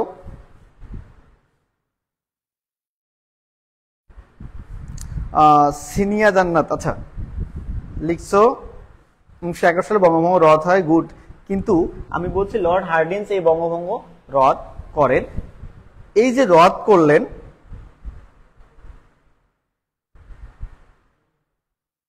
এখন এটা আবার কোন কোর্সের? আগের কোর্সের তো ক্লাস, আগের কোর্স শুরু হয়ে গেছে, এখন থেকে জিকে ক্লাস শুরু হলো। আজকে থেকে প্রথম জিকে ক্লাস, যেহেতু এরপর থেকে সবার জন্যই ক্লাসগুলো থাকবে, পেইড ব্যাচেরও থাকবে, সবার জন্য ফ্রি ক্লাসগুলোও থাকবে, কেমন? আচ্ছা একজন বলো, লর্ড হার্ডিঞ্জ, হার্ডিঞ্জ একটা রেল সেতু আছে বাংলাদেশের পাবনা জেলায়, একটা হচ্ছে কি হার্ডিঞ্জ সেতু আছে। এটা একটা সময় ছিল একক বড় রেল সেতু ছিল, এখন তো যমুনা নদীতে একটা বড় একক রেল সেতু হয়ে গেছে। তো এখন কিন্তু এইটা আর তার আগের মর্যাদা ধরে রাখতে পারেনি, কেমন? আচ্ছা সীমা খাতুন বলছো ব্রিজ, এটা অনেকেই ঘুরতে টুরতে যায়, বিভিন্ন সময় দেখি বিভিন্ন ছবি টবি অনেকে আপলোড করে। আচ্ছা ব্রিজ, হার্ডিঞ্জ ব্রিজ, গুড, অনেকেই পারছো। তো এখন আসো আবার সেই আগের কথা, বঙ্গভঙ্গ রদ করলো কে? লর্ড হার্ডিঞ্জ, কেমন? কেন করলো সে কারণগুলো আমরা জানলাম। এবার দেখো, এই যে বঙ্গভঙ্গ রদ করার ফলে পশ্চিম বাংলার মানুষজন খুশি হয়ে গেল, দুঃখী কারা? পূর্ব বাংলার মানুষজন। এই পূর্ব বাংলার মানুষজনকে কি করলো? সন্তুষ্ট করার জন্য ইংরেজ সরকার একটা পলিসি নিলেন। সেই পলিসিটা কি হলো? Nathan commission. 1912 সালে নাথান কমিশন। তাহলে 1912 সালে একটা কমিশন গঠন করলেন, নাথান কমিশন। এখানে আর একটা জিনিস দেখো, এই নাথান কমিশনের কেন গঠন করলো সেটা পরে আলোচনা করছি। এর মধ্যে আর একটা ঘটনা ঘটলো। এতদিন ইংরেজ সরকার ভারতের রাজধানী করে রাখছিল কোথায়? কলকাতায়। এই যে ঘটনার ফলে পরবর্তীতে তারা রাজধানীটা চেঞ্জ করে কোথায় নিয়ে যায়? দিল্লিতে নিয়ে যায়। তাহলে দিল্লিতে রাজধানী কখন স্থাপিত হয়? 1912 সালে। এই 12 সালের দুইটাই ঘটনা, একটা হচ্ছে নাথান কমিশন গঠিত হয়, আর একটা হচ্ছে কি কলকাতা থেকে রাজধানী কোথায় চলে যায়? দিল্লিতে চলে যায়। এই নাথান কমিশনের উদ্দেশ্য হচ্ছে ঢাকা বিশ্ববিদ্যালয় প্রতিষ্ঠা। এটা নিয়ে নানান ইতিহাস আছে, আমরা সেগুলোও দেখবো আস্তে আস্তে।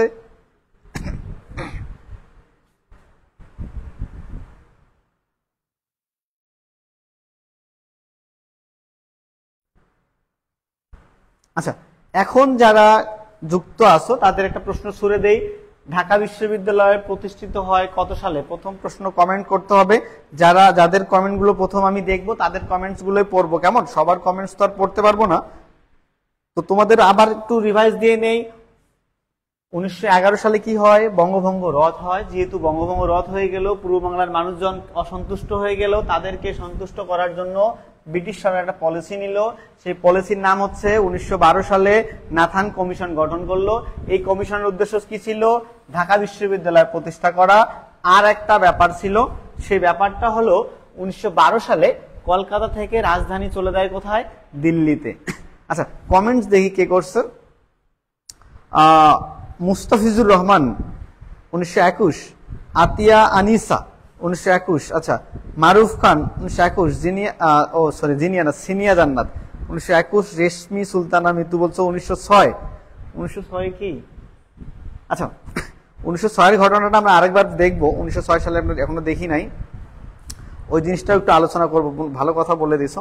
আচ্ছা 1921 সালে, আচ্ছা 1921 ওমর ফারুক লিখছো, শিরিন আক্তার লিখছো, মহসিন আক্তার লিখছো, দেবাশিস দাস, গুড।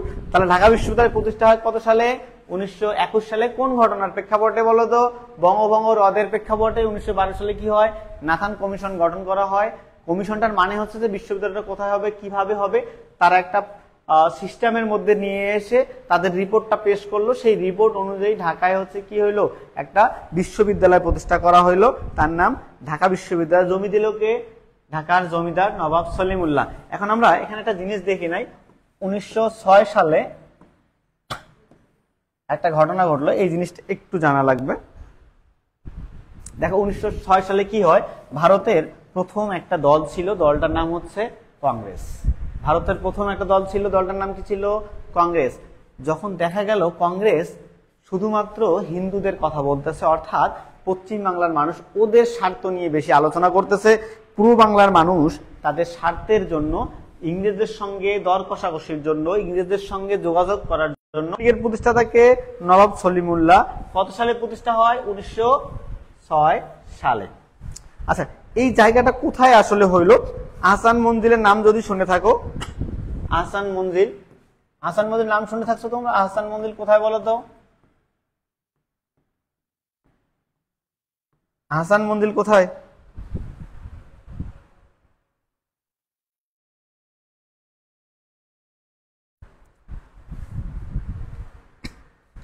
আহসান মঞ্জিল কোথায় একটু দ্রুত বলো, আহসান মঞ্জিল কোন জায়গায়? আচ্ছা ঘুরে ফিরে এই কয়েকজনই কমেন্ট করো, বাকিরা কমেন্ট করো না কেন? সবার কমেন্টস গুলো দেখতে চাই। বুড়িগঙ্গা নদী, আচ্ছা বুড়িগঙ্গা নদীর তীরে, বুড়িগঙ্গা নদীর মধ্যে না। আচ্ছা এই আহসান মঞ্জিলের একটা বিশেষত্ব আছে, বাংলাদেশের প্রথম বিদ্যুৎ লাইট এখানে জ্বলে। বাংলাদেশের প্রথম ইলেকট্রিসিটি কি হয়? এখান থেকে সূচনা করা হয় যে বাংলাদেশের প্রথম বিদ্যুৎ কোন ভবন থেকে শুরু হয়, সেটা হচ্ছে আহসান মঞ্জিল থেকে। এটার প্রতিষ্ঠাতা হচ্ছে ওসমান গনি। কেমন?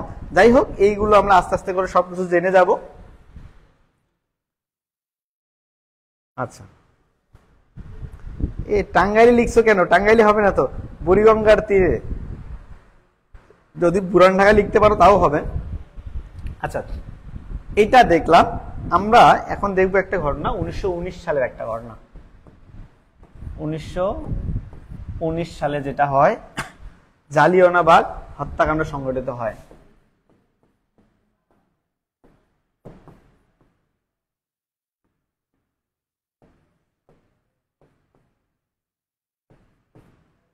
আচ্ছা 1919 সালে কি হয়? জালিয়ানওয়ালাবাগ হত্যাকাণ্ড সংঘটিত হয়। এই যে জালিয়ানওয়ালাবাগে একটা ভারতের অমৃতসর নামে একটা জায়গা আছে, সেখানকার একটা জায়গার নাম হচ্ছে কি জালিয়ানওয়ালাবাগ। এখানে হিন্দুরা তাদের পুণ্য ভ্রমণ অর্থাৎ তীর্থস্থান হিসাবে সেই জায়গাটা তারা কি করতে যায়? ভ্রমণ করতে যায়। কিন্তু ব্রিটিশ সরকার চিন্তা করে তারা হয়তো ব্রিটিশ বিরোধী আন্দোলনে তারা ওখানে ন্যস্ত, এই জন্য কি করে ব্রিটিশ সরকার সেখানে গুলি চালায়, প্রচুর মানুষকে কি করে? মেরে ফেলে। এই হত্যাকাণ্ডের প্রতিবাদেই আমরা দেখব রবীন্দ্রনাথ ঠাকুর কি করে? রবি ঠাকুর নাইট উপাধি ত্যাগ করে। কি করে? নাইট উপাধি ত্যাগ করে। তাহলে 1919 সালের জালিয়ানওয়ালাবাগ হত্যাকাণ্ডের প্রতিবাদে রবীন্দ্রনাথ ঠাকুর নাইট উপাধি ত্যাগ করে। এখন বলতে পারো যে হত্যাকাণ্ডের প্রতিবাদে নাইট উপাধি ত্যাগ করলো, তাহলে আবার লাভ লস কি হইল? আসলে ঘটনাটা হচ্ছে এই নাইট উপাধি দেয় কারা? ইংরেজরা। আচ্ছা একটা সিলি প্রশ্ন করি, একজন দ্রুত অ্যান্সার দাও। ইংরেজরা কোন জাতিগোষ্ঠীর? আমাদের জাতিগোষ্ঠীর নাম হচ্ছে ইংরেজ। তারা কোন দেশের বলো তো?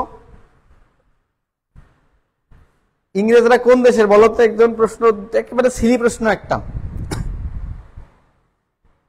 নাইটহুড, আরে নাইট উপাধি, নাইটহুড না। আচ্ছা নাইটহুডে সমস্যা নাই, নাইট উপাধি ত্যাগ করে। এই নাইট উপাধিতে কারা দেয়? ইংরেজরা দেয়। এবং রবি ঠাকুর প্রথম কত সালে নাইট উপাধি পাইলো? কত সালে জানো? 1915 সালে। ব্রিটিশ, গুড, দেখ আমি দেখলাম যে তোমাদের মাথা ঠিক মতো কাজ করে কিনা। ব্রিটিশরা বাংলাদেশে একজন ব্যক্তি আছেন, উনিও নাইট উপাধি প্রাপ্ত। সেই নাইট উপাধি প্রাপ্ত ব্যক্তির নাম বলতে পারো তোমরা। বাংলাদেশে একজন আছে ব্রিটিশদের দেয়া নাইট উপাধি পেয়ে গেছে। দেখি আসলে তোমরা কতটুকু জানো সে বিষয়টাই আমি একটু দেখি। বাংলাদেশে একজন বিখ্যাত ব্যক্তি আছেন, উনিও কিন্তু ব্রিটিশদের নাইট উপাধি পেয়ে গেছেন। সে ব্যক্তি বিখ্যাত একজন ব্যক্তি, দেখি বলতে পারো কিনা নাম। বাংলাদেশে একমাত্র নাইট উপাধি প্রাপ্ত ব্যক্তি। সবাই কমেন্টস করো। আবার বলছি, বাংলাদেশের একমাত্র নাইট উপাধি প্রাপ্ত ব্যক্তিকে। নাইট উপাধি কোন দেশ দেয়? ব্রিটেন।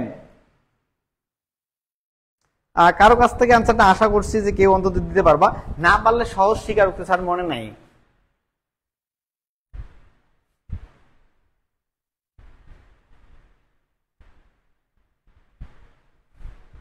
না না না, সবচেয়ে ডক্টর ইউনুস হবে ব্যাপারটা এরকম না। আচ্ছা, তাও তোমাদের লেখার জন্য ধন্যবাদ শারমিন খানম, তুমি লিখতে পারছো অন্তত। আচ্ছা, আর কেউ? ঋতু রহমান। আচ্ছা, স্যার জগদীশ চন্দ্র বসু। স্যার জগদীশ চন্দ্র বসু কি বাংলাদেশের? তবে একটা জিনিস খুব ভালো লিখছো স্যার, এই ওনার নামের শেষেও কিন্তু শুরুতেই কিন্তু স্যার আছে। দেখি একটু দ্রুত কমেন্টস করো। ডক্টর ইউনুস কই গেল রে? আচ্ছা, আমার মনে হয় তোমাদের এই মুহূর্তে মনে নেই, আমি লিখে দেই। ব্র্যাক ব্যাংকের প্রতিষ্ঠাতা স্যার ফজলে হাসান আবেদ।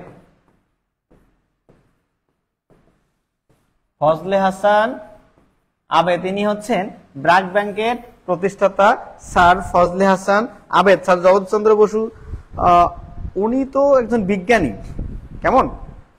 যাই হোক, উনি হচ্ছেন ভারতের, উনি তো আর বাংলাদেশের না। বাংলাদেশের যিনি, উনি হচ্ছেন স্যার ফজলে হাসান আবেদ।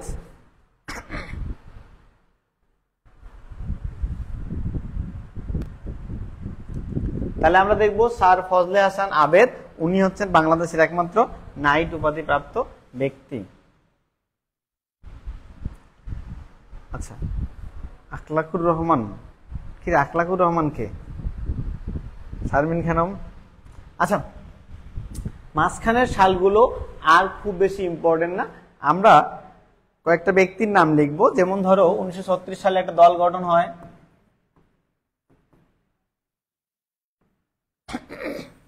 কৃষক শ্রমিক প্রজা পার্টি। আচ্ছা, এই দলটার প্রতিষ্ঠাতা কে বলতো? কৃষক শ্রমিক প্রজা পার্টি। আমি বলে দেই, কৃষক শ্রমিক প্রজা পার্টি হচ্ছে শেরে বাংলা একে ফজলুল হক। শেরে বাংলা একে ফজলুল হক। যারা বরিশালের তারা একটু কমেন্ট করো যে আমাদের বরিশালের লোকজন। মিতু কি লিখছো? মৌলানা ভাসানী। ভাসানী বানানটাও তো ভুল লিখে ফেলছো। আমি ব্রাকে আছি স্যার। আচ্ছা আচ্ছা, তাহলে তোমার তো সবার আগে পারার কথা ছিল। শারমিনা খানম, ব্রাকের কোন কিসে আছো? মাইক্রো ক্রেডিট নাকি হচ্ছে ব্র্যাক ব্যাংক?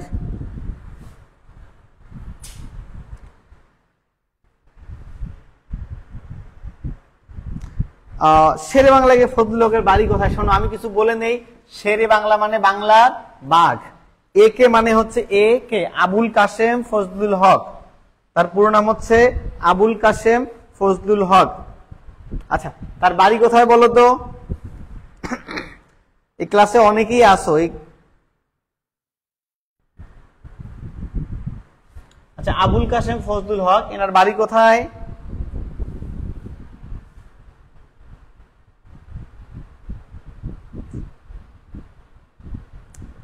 রিফাত তামান্না শেরে বাংলা একে ফজলুল হক। আচ্ছা, বরিশাল। ওমর ফারুক, গুড। তাহলে শেরে বাংলা একে ফজলুল হকের বাড়ি কোথায়? বরিশাল। বরিশালের একজন কি বলা যায় বিখ্যাত উনি ছিলেন বরিশালের। মিতু লিখছে টাঙ্গাইল। টাঙ্গাইলে কি তোমার নিজের বাড়ি নাকি মিতু? আচ্ছা, কমেন্টস ডিলিট করার কোনো দরকার নাই, ভুল হতেই পারে। মৌলানা ভাসানীর বাড়ি হচ্ছে টাঙ্গাইল। কেমন? আচ্ছা, এখন এই শেরে বাংলা একে ফজলুল হকের বিখ্যাত যে বিষয়গুলো সেগুলো আমরা দেখব। এভাবে লিখতে হবে যে শেরে বাংলা একে ফজলুল হক কলকাতার প্রথম মুসলিম মেয়র ছিলেন। উনি কি ছিলেন? কলকাতার প্রথম মুসলিম মেয়র। কলকাতার প্রথম মুসলিম মেয়র।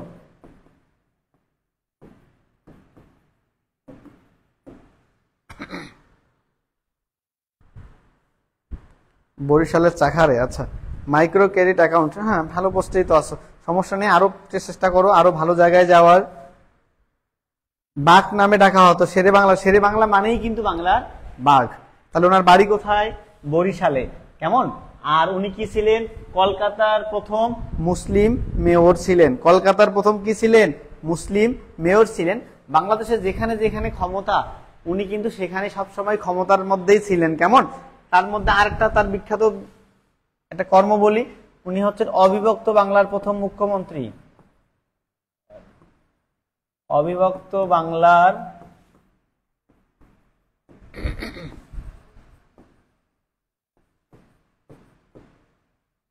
মুখ্যমন্ত্রী। মূর্খ হয়ে গেল না তো আবার? আচ্ছা, মানে প্রধান, মুখ্য মানে হচ্ছে প্রধান, প্রধানমন্ত্রী লিখতে পারি। অবিভক্ত বাংলার প্রথম প্রধানমন্ত্রী বা মুখ্যমন্ত্রী। আচ্ছা, তারপরে আর একটা জিনিস আমরা খেয়াল করব, আমরা যুক্ত ফ্রন্টে যে নির্বাচন হলো, যুক্ত ফ্রন্টের নির্বাচনেও উনি কি ছিলেন? প্রধানমন্ত্রী ছিলেন। যুক্ত ফ্রন্টের নির্বাচনেও উনি কি ছিলেন? প্রধানমন্ত্রী ছিলেন। যুক্ত ফ্রন্ট আমরা পরে আলোচনা করব। যুক্ত ফ্রন্টের প্রধানমন্ত্রী ছিলেন।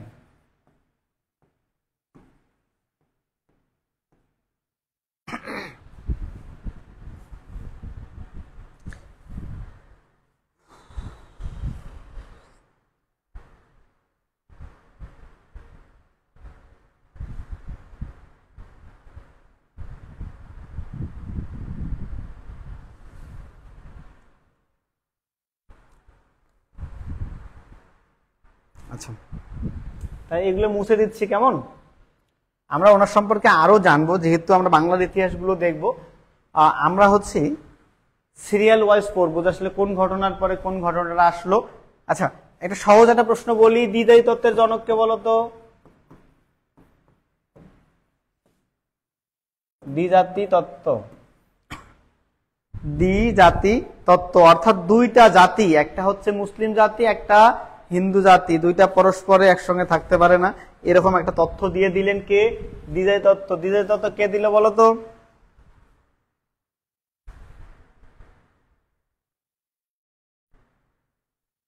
মোহাম্মদ আলী জিন্নাহ, সিনিয়র জান্নাত, গুড। কায়েদে আজম মোহাম্মদ আলী জিন্নাহ।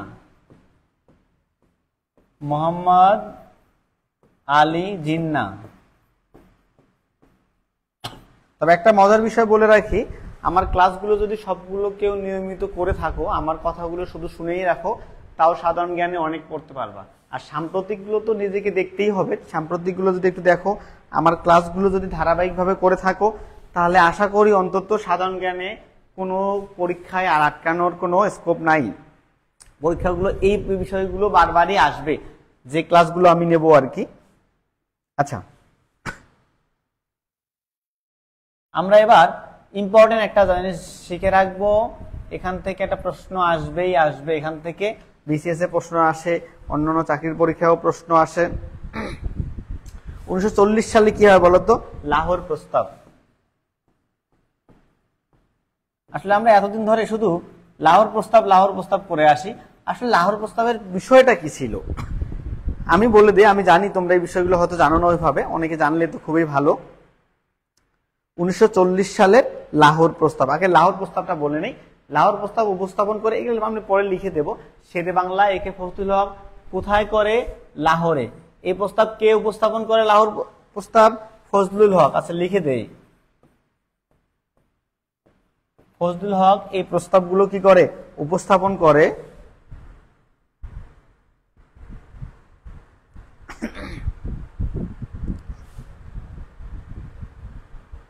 আচ্ছা, তাহলে লাহোর প্রস্তাব উপস্থাপন করে কে? শেরে বাংলা একে ফজলুল হক কোথায় করে? লাহোরে।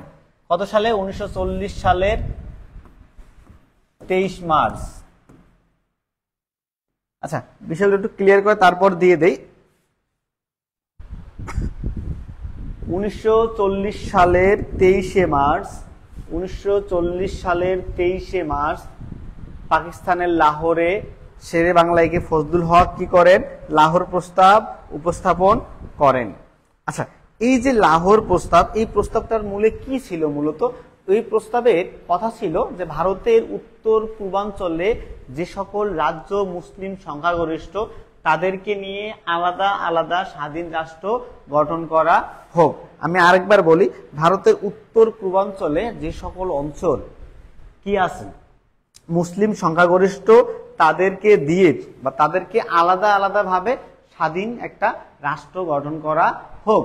কিন্তু এই যে কথাগুলো উনি বললেন, স্টেটস অর্থাৎ রাষ্ট্রগুলো, রাজ্যগুলো, এখন এই কথাগুলোকে মোহাম্মদ আলী জিন্নাহ পরের দিন প্রেস মিটিং ডেকে বললেন যে রাজ্যগুলো হবে না, একটা রাজ্যের কথা বলছেন। ওই যে উনি একটা রাজ্যের কথা বললেন, ওই একটা রাজ্যের ধারণা থেকে পাকিস্তান রাষ্ট্রের চলে আসলো। পাকিস্তান মানেই কিন্তু পাঞ্জাব, কাশ্মীর, বেলুচিস্তান এইগুলো নিয়েই মূলত হচ্ছে কি পাকিস্তান। আচ্ছা, পাঞ্জাব, কাশ্মীর, বেলুচিস্তান এইগুলো নিয়ে মূলত হচ্ছে কি পাকিস্তান, কিন্তু ওখানে কিন্তু পূর্ব বাংলার কথা উল্লেখ ছিল না। পরবর্তীতে রাজনীতির মারপ্যাচে আমরা কি হয়ে গেছি? পাকিস্তানের সঙ্গে অ্যাড হয়ে গেছে। সে আবার করুণ ইতিহাস আমরা পরে দেখব। তাহলে 1940 সালে যদি লাহোর প্রস্তাবটা ঠিকঠাক মতো হতো, তাহলে কাশ্মীর আলাদা স্বাধীন হয়ে যেত, পাঞ্জাব আলাদা স্বাধীন থাকতো, বেলুচিস্তান এইগুলো আলাদা আলাদা স্বাধীন রাষ্ট্র হয়ে যেত। তাহলে কিন্তু আজকের এই দ্বন্দ্বগুলো তৈরি হতো না এবং পূর্ব বাংলা কিন্তু ওই সময়টাতেই স্বাধীন হয়ে যেত। কিন্তু কায়েদে আজম মোহাম্মদ আলী জিন্নাহ কি করলেন? এক রাষ্ট্রের ঘটনা দিলেন এবং এই জন্য লাহোর প্রস্তাবটাকে বলা হয় পাকিস্তান প্রস্তাব।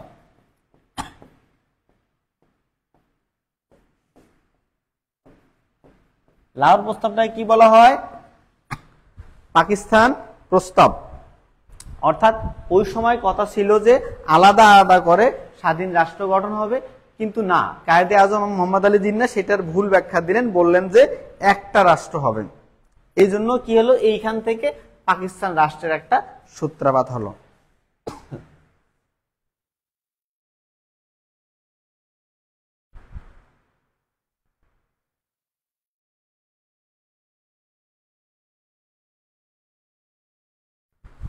আচ্ছা, সবাই বুঝতে পারতেছো ঠিক মতো? একটু কমেন্টস করে জানাও যে ঠিক মতো বোঝা যাচ্ছে।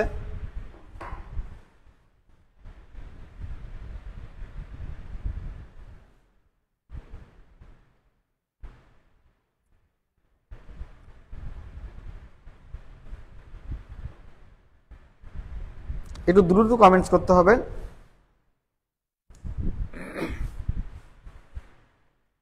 সিনিয়া দান্ডাল লিখছো, বুঝতে পারছি। আচ্ছা, আর কেউ বুঝো নাই নাকি একজনই বুঝে গেছে শুধু?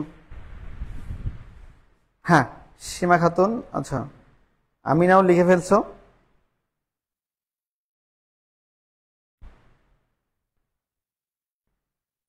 জি স্যার। আচ্ছা, গুড।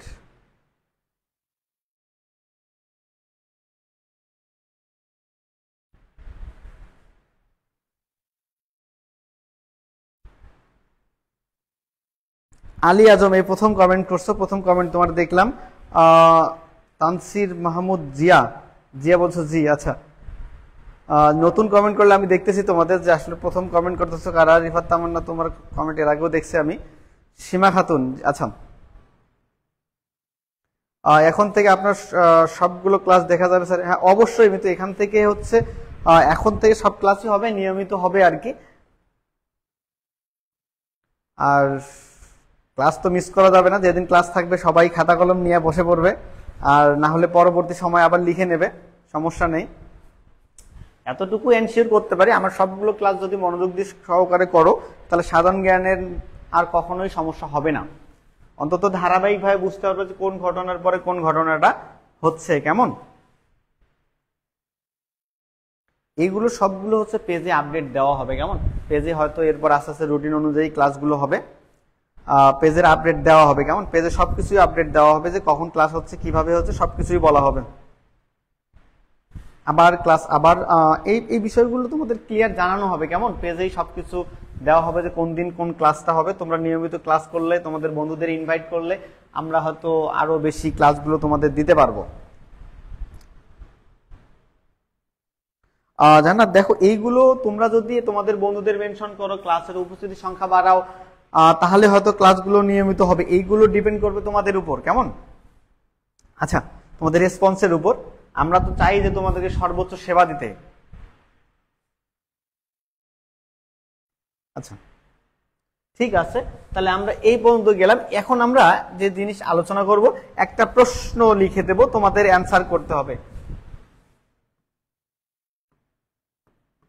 কার্জন হল, এই কার্জন হলে কিন্তু 1905 সালে যখন বঙ্গভঙ্গ হয়, এইখানেই কিন্তু সংসদ অধিবেশন বসেছিল। কার্জন হল প্রতিষ্ঠা হয় কত সালে? ঢাকা ইউনিভার্সিটি সায়েন্স ফ্যাকাল্টি কিন্তু এখন এখানে। কার্জন হল প্রতিষ্ঠা হয় কত সালে? ক নাম্বার হচ্ছে 1903, খ 1905, গ 1906, ঘ 1904। প্রথম যে সঠিক অ্যান্সার করতে পারবে, একজন লিখছো স্যার অনেক ভালো লাগছে ক্লাস। সমস্যা নেই, তোমাদের ভালো লাগার জন্যই কিন্তু আমরা মূলত এত কষ্ট করি।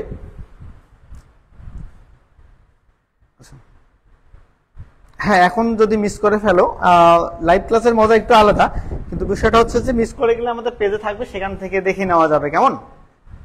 আচ্ছা, দেবু লিখছো ক, সিনিয়া জান্নাত লিখছো, আচ্ছা ওমর ফারুক লিখছো। আমি দেখি যে তোমরা কত স্যার পেইড বেসিক কি অফার এখনো আছে? হ্যাঁ, অবশ্যই অফার আছে, ক্লাস চলাকালীন সময়ে অফার থাকবেই। আচ্ছা, তাহলে 1903, 1905, 1906, 1904 অ্যান্সার করো দ্রুত। ওমর ফারুক লিখছো 1903, বাদশা শেখ লিখছো 1904, আমিনা লিখছো 1903। দ্রুত কমেন্টস করো, আমি কিন্তু দেখতেছি আসলে মনোযোগী কারা কারা আসো। রিফাত তামানা লিখছো 1904, ইশরাত ইমতিয়াজ লিখছো যে জি স্যার ক্লিয়ার। আচ্ছা, ঠিক আছে, তাহলে এটা কি হবে? 1903, 1905, 1906, 1904। ঝটপট কমেন্ট গুলো করে ফেলো।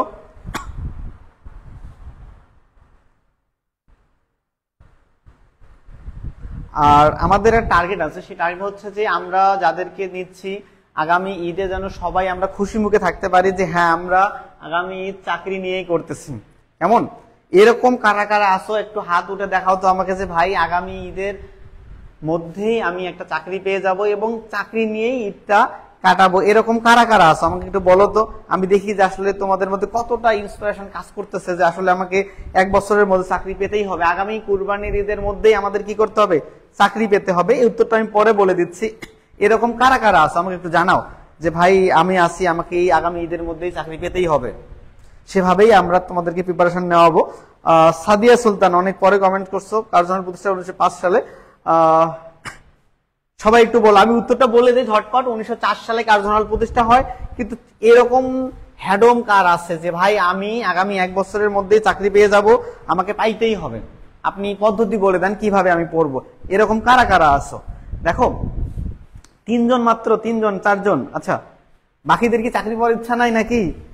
শুধু দেখি ওই যে অদিত রায়। আচ্ছা,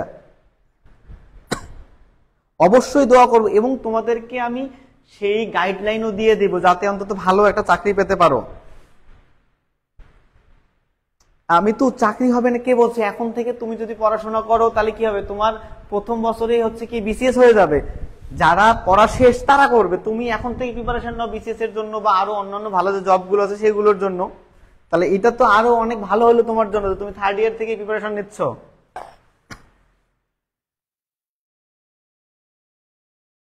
হ্যাঁ, হাবিব ওয়াহিদ লিখছো জব পেতেই হবে ইনশাআল্লাহ। হ্যাঁ, এই টার্গেট নিয়ে পড়তে হবে। জবের প্রিপারেশনটা এমন, তোমাকে শেষ না হওয়া পর্যন্ত ছাড়া যাবে না এবং দ্রুত সেটা পড়ে শেষ করতে হবে।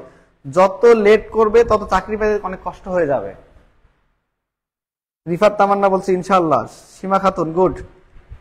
বাদশাহ ইনশাআল্লাহ আশা করতে পারি এবং সেই অনুযায়ী চেষ্টাও করতে হবে। একটা জিনিস মনে রাখতে হবে, অ্যাটলিস্ট 7-8 ঘন্টা পড়াশোনা করতে হবে এবং সেইটা সিলেবাস ধরে ধরে। শুধু বইয়ের পৃষ্ঠা মুখস্থ করলে হবে না, বুঝে শুনে পড়তে হবে। অবশ্যই অবশ্যই গাইডলাইন করব, তোমাদের গাইড দেওয়ার জন্যই কিন্তু আমরা আসি, কেমন? অবশ্যই মিতু, তোমার জন্য যেটা উপদেশ সেটা হচ্ছে যে 3rd ইয়ার থেকে তুমি অনেক সচেতন, চেষ্টা করবে বিসিএস এ ভালো করার জন্য। থার্ড ইয়ার থেকে পড়াশোনা করলে অবশ্যই বিসিএসটা হয়ে যাবে। জান্নাত বললো আমি আছি। আচ্ছা ঠিক আছে, আমিও তোমাদের সাথে আছি, তোমাদের ভালো কিছুর জন্য সব সময় তোমাদের পাশে আছি আমি, ইনশাআল্লাহ থাকবো।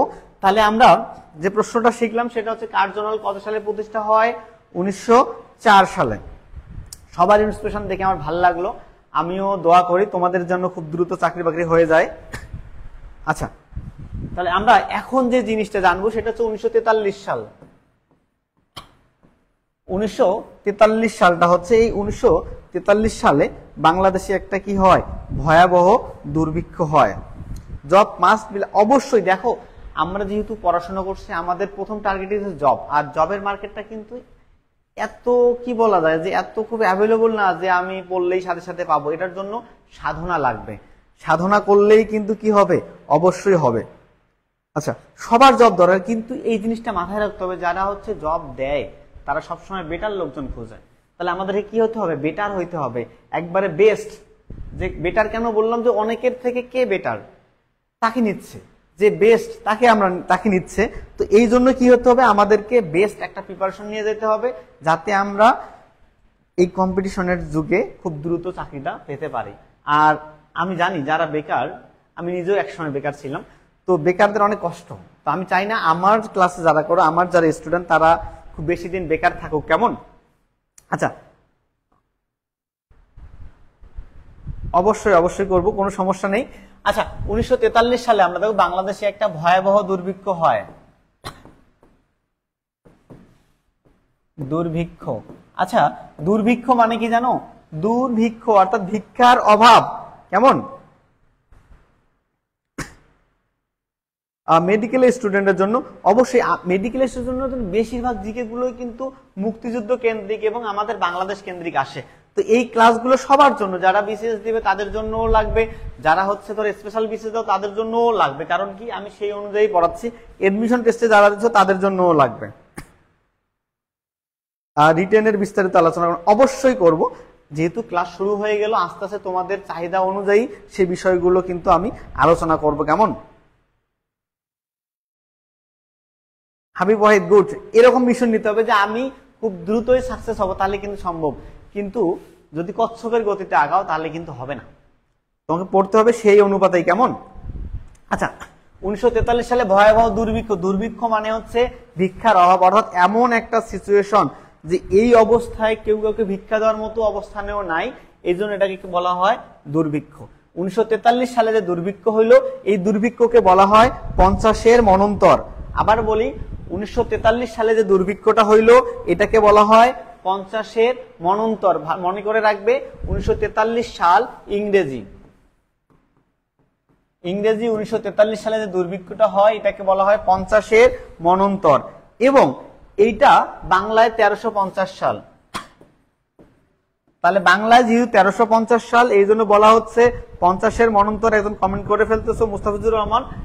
এই 1943 সালের দুর্ভিক্ষ বলা হয় 50-এর মনন্তর, সেটা বাংলায় হচ্ছে 1350 সাল, এবং ইংরেজি হচ্ছে 50-এর মনন্তর কত সাল? 1943 সাল। এই দুর্ভিক্ষের উপরে জয়নুল আবেদিনের একটা বিখ্যাত চিত্রকর্ম আছে, ম্যাডোনা 43। ম্যাডোনা 43 হচ্ছে কি 1943 সালের দুর্ভিক্ষের উপরে আঁকা একটা চিত্রকর্মকার জয়নুল আবেদিন।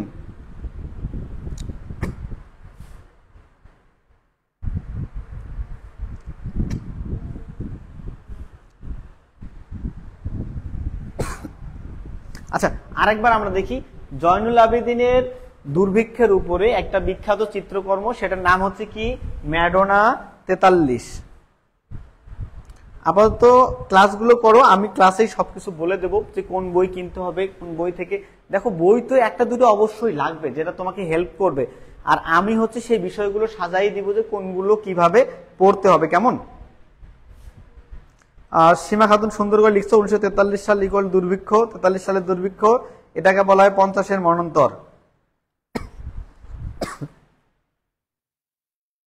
হ্যাঁ অবশ্যই, কিন্তু পড়াশোনা না করলে কিন্তু হবে না, বড় বড় স্বপ্ন দেখতে হবে। আজকে যারা বড় বড় স্বপ্ন দেখছে তারা কিন্তু একদিন সফল হবে। এখন যারা সফল হয়ে গেছে তারা কিন্তু এক সময় ঠিকই বড় বড় কি হয়েছে, স্বপ্ন দেখেছে। বড় বড় স্বপ্ন না দেখলে কিন্তু বড় হওয়া যাবে না। আচ্ছা, আরেকটা জিনিস বলি, সেটা হচ্ছে অনেকেই চিন্তা করো যে আমি হয়তো ন্যাশনালে পড়ছি, ডিগ্রিতে পড়ছি, ভালো কোথাও পড়াশোনা করিনি, আমার কি বিসিএস হবে বা আমার কি ভালো চাকরি হবে। এইটা তোমাদের ভুল ধারণা। যে পড়াশোনা করবে আল্লাহ তাকেই রহমত করবে, যে পড়বে না তাকে রহমত করবে না। একেবারেই কথা ক্লিয়ার। যে পরিশ্রম করবে সেই সফল হবে, সে যেখান থেকেই পড়ুক না কেন। আর যে পড়বে না, সে যদি অক্সফোর্ড থেকেও পড়ে আসে, কোনোভাবেই সম্ভব না, কারণ চাকরিগুলো একেবারে সীমিত। যে পড়াশোনা করবে, যে পরিশ্রম করবে সেই পাবে। কেমন? আচ্ছা, তাহলে 43 সালের দুর্ভিক্ষ আমরা দেখে নিলাম। এরপর আমরা আর একটা সাল দেখব, এটা হচ্ছে 1947 সাল। একবারে টার্নিং একটা পয়েন্ট, এখান থেকে আজকের আমাদের আলোচনা শেষ হবে। 1947 সাল। 1947 সালে কি হয় একজন বলো তো? 1947 সালে কি হয়? আচ্ছা, আমি বলে দেই, ভারত পাকিস্তানের বিভক্তি। কিন্তু লিখতে হবে প্রথম প্রথম কোন দেশ স্বাধীনতা লাভ করে? ভারত পাকিস্তানের বিভক্তি। ভারত পাকিস্তানের বিভক্তি।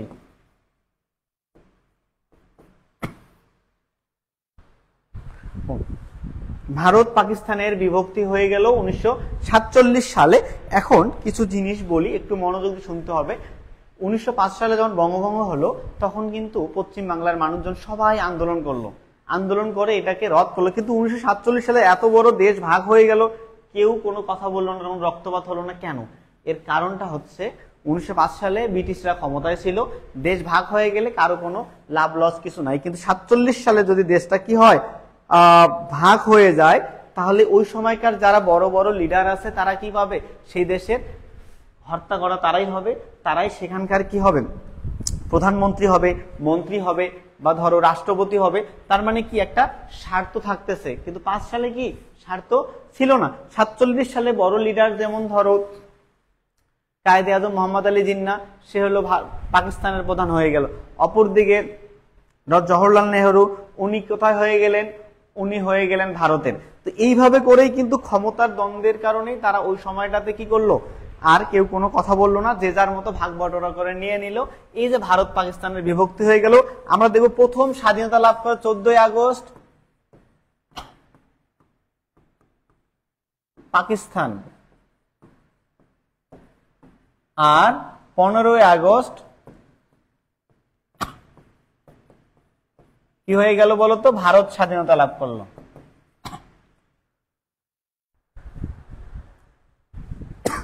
আবার বলি, প্রথম হইলো কি পাকিস্তান স্বাধীনতা লাভ করলো, তারপরে হচ্ছে কি ভারত স্বাধীনতা লাভ করলো।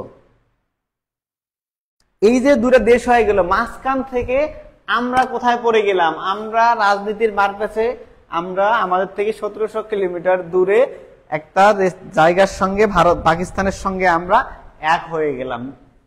এই যে এক হয়ে গেলাম, আমাদের ভাষার কোনো মিল নাই, আমাদের ঐতিহ্যগত কোনো মিল নাই, তারপরে ধরো খাবার দাবারের মিল নাই, শুধুমাত্র ধর্মের ভিত্তিতে কি করা হইলো? পাকিস্তানের সঙ্গে বাংলাদেশকে জুড়ে দেওয়া হইলো। এই যে জুড়ে দেওয়া, এখান থেকেই কিন্তু এখানে একটা ভাঙনের সূত্রাপাত ছিল। কেমন? আচ্ছা, তারপরে বিভিন্ন সময় কি হয়? ভাষা নিয়ে বিভিন্ন আন্দোলন হয়, সেই বিষয়গুলো আমরা পরবর্তী ক্লাসে দেখব। আজকের একটা সামারি আমরা টানবো, যে আসলে আমরা কোন কোন বিষয়গুলো আজকে আমরা শিখে নিলাম। কেমন? আচ্ছা, তার আগে একটা প্রশ্ন করি, একটা প্রশ্ন দিয়েই আমরা একটা প্রশ্ন দিয়ে শেষ করব। এই প্রশ্নটা আগে একটু আমরা আলোচনা করব, তারপর দেখব। কেমন? ঢাকা বাংলার রাজধানী হয় মোট, যেহেতু ঢাকা নিয়ে আমরা অনেক আলোচনা করলাম, কতবার? প্রশ্নটা আমি অপশন ছাড়া দিলাম, অপশন ছাড়াই অ্যান্সার করতে হবে। কেমন? যে ঢাকা বাংলার রাজধানী হয় মোট কতবার? ইসরাত ইমতাজ বলবো পরের ক্লাসে, আজকের ক্লাসটা করো আগে। 2 দেশ বিভক্ত হয়ে গেল, তারপরে কিন্তু 3 দেশ হয়ে গেল। কেমন? সবগুলো আমরা আলোচনা করব, আলোচনা করতে করতেই আমরা সবকিছু শিখে যাব। নবীন, আমি বলছি যে মোট কতবার? তুমি নিশ্চয় 1610 মানে প্রথম, প্রথম হয় 1610 সালে। শিরিন আক্তার তুমি খুব সুন্দর করে লিখছো 5 বার, নবীন রায় লিখছো 5 বার, গুড। আচ্ছা আর কেউ জানো না? আচ্ছা শুধু 2-3 জনই জানো? লিখতে হবে তো, প্রশ্নগুলো যদি বারবার লিখো বারবার বলো তাহলে সাধারণ জ্ঞান মনে থাকবে। সাধারণ জ্ঞান কিন্তু অনেক সময় মানুষজন ভুলে দেয়। দেবাশিস দাস সরি, তুমি লিখছো 5 বার। আচ্ছা সিনিয়া লিখছো, তুমিও লিখছো যে 5 বার। এই 5 বার আমরা লিখবো প্রথম কত সালে হয়? 1610। এই সময় কে করে? সুবেদার ইসলাম খান। এই জিনিসগুলো লিখে দেয় যাতে আর কখনো ভুলে না যাও। সুবেদার ইসলাম খান। আচ্ছা তারপরে 1660 মীর জুমলা।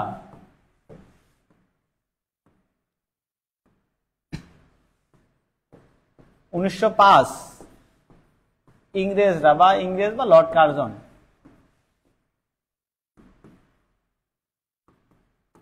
তারপরে কত? 1947। তারপরে হচ্ছে 1971। এগুলো লিখে নাও দ্রুত, যে এই 5 বার মোট কি হয়? ঢাকা বাংলার রাজধানী হয়। সুবেদার ইসলাম খান তার একটা বিখ্যাত কাজ হচ্ছে ধোলাই খাল নির্মাণ। ঢাকার ধোলাই খাল নির্মাণ করেন। মীর জুমলার একটা বিখ্যাত কাজ লিখে দেই, মীর জুমলার বিখ্যাত ঢাকা গেট নির্মাণ। ঢাকা গেট। তাহলে যদি প্রশ্ন আসে ঢাকা বাংলার রাজধানী প্রথম কত সালে হয়? 1610 সালে। কে করলো? সুবেদার ইসলাম খান করলো। কেমন? ঢাকার পূর্ব নাম কি ছিল বলতো?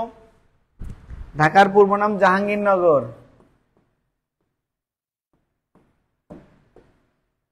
কিন্তু যদি পুরাতন নাম আসে, পূর্ব নাম এটা হচ্ছে কি নাম? পূর্ব নাম। আর পুরাতন নাম হচ্ছে ঢাবেক্কা বা ঢুক্কা। ঢাবেক্কা বা ঢুক্কা এটা হচ্ছে পুরাতন নাম। ঢাবেক্কা বা ঢুক্কা। আর পূর্ব নাম জাহাঙ্গীরনগর। জাহাঙ্গীরনগর কেন হইলো সেই জিনিসটা বলে দেই একটু। 1610 সালে সুবেদার ইসলাম খান যখন এখানে আসলেন, উনি কি করলেন? সম্রাট জাহাঙ্গীরের নামে উনি একটা মানে এই ঢাকাটাকে রাজধানী করলেন, কিন্তু ঢাকার নামটা চেঞ্জ করে উনি কি রাখলেন? জাহাঙ্গীরনগর রাখলেন। এই জায়গাটার নাম জাহাঙ্গীরনগর রেখে উনি একটা রাজধানী করলেন। সোহানা খাতুন ঠিকঠাক লিখছো। রিফাত জাহাঙ্গীরনগর, গুড। ঢাবেক্কা বা ঢুক্কা। আচ্ছা তাহলে এই জিনিসগুলো আমাদের আর কখনোই ভুল হবে না। খাতায় যারা লিখে নিয়েছো খুবই ভালো। আর যদি লিখে নিতে না পারো তাহলে কি করবো? পরবর্তী সময় ক্লাসটা আবার দেখে দেখে লিখে নিবে। আচ্ছা তাহলে এগুলো আমি মুছে দিলাম। এখন তোমাদের কোনো সাজেশন আছে কিনা যে ভাই আমরা এই বিষয়গুলো নিয়ে পড়তে চাই, এই টপিকস গুলো, নাকি আমি যেভাবে পড়াচ্ছি সেভাবে পড়ালেই হবে? একটু কমেন্ট করে আমাকে জানাও। আর ক্লাস কেমন লাগলো সেটাও জানাতে পারো। বা আমি যেভাবে পড়াচ্ছি এই ধারাবাহিকভাবে পড়াবো, নাকি তোমাদের কোনো কমেন্টস থাকতে পারে যে ভাই আমাদেরকে এই টপিকস গুলো পড়ান, তাহলে আমি সেভাবেই ক্লাস করাবো। আসল কথা হচ্ছে তোমরা যেভাবে শিখতে পারো ঠিক সেভাবেই আমি শেখাবো। কেমন? আচ্ছা একটু দ্রুত কমেন্টস করবে।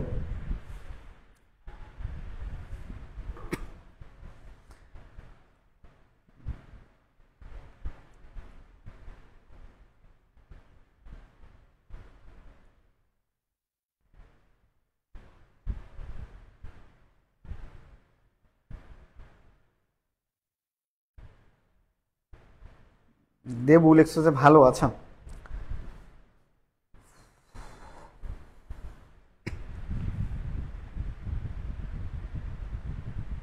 আচ্ছা আলী আজম লিখছো অনেক সাথে ক্লাস ফার্স্ট আজকে জয়েন হয়েছি। আচ্ছা সমস্যা নেই, এরপর থেকে রেগুলার ক্লাস করতে থাকো। আচ্ছা একজন বলছে হাবিব ভাই ধারাবাহিক ভাবে পড়ান। আচ্ছা ইশরাত ইমতাজ বলছে যে ভালো লাগছে স্যার। আচ্ছা ঠিক আছে। অদিতি রায়, আচ্ছা একটু দ্রুত কমেন্টস করো তোমরা।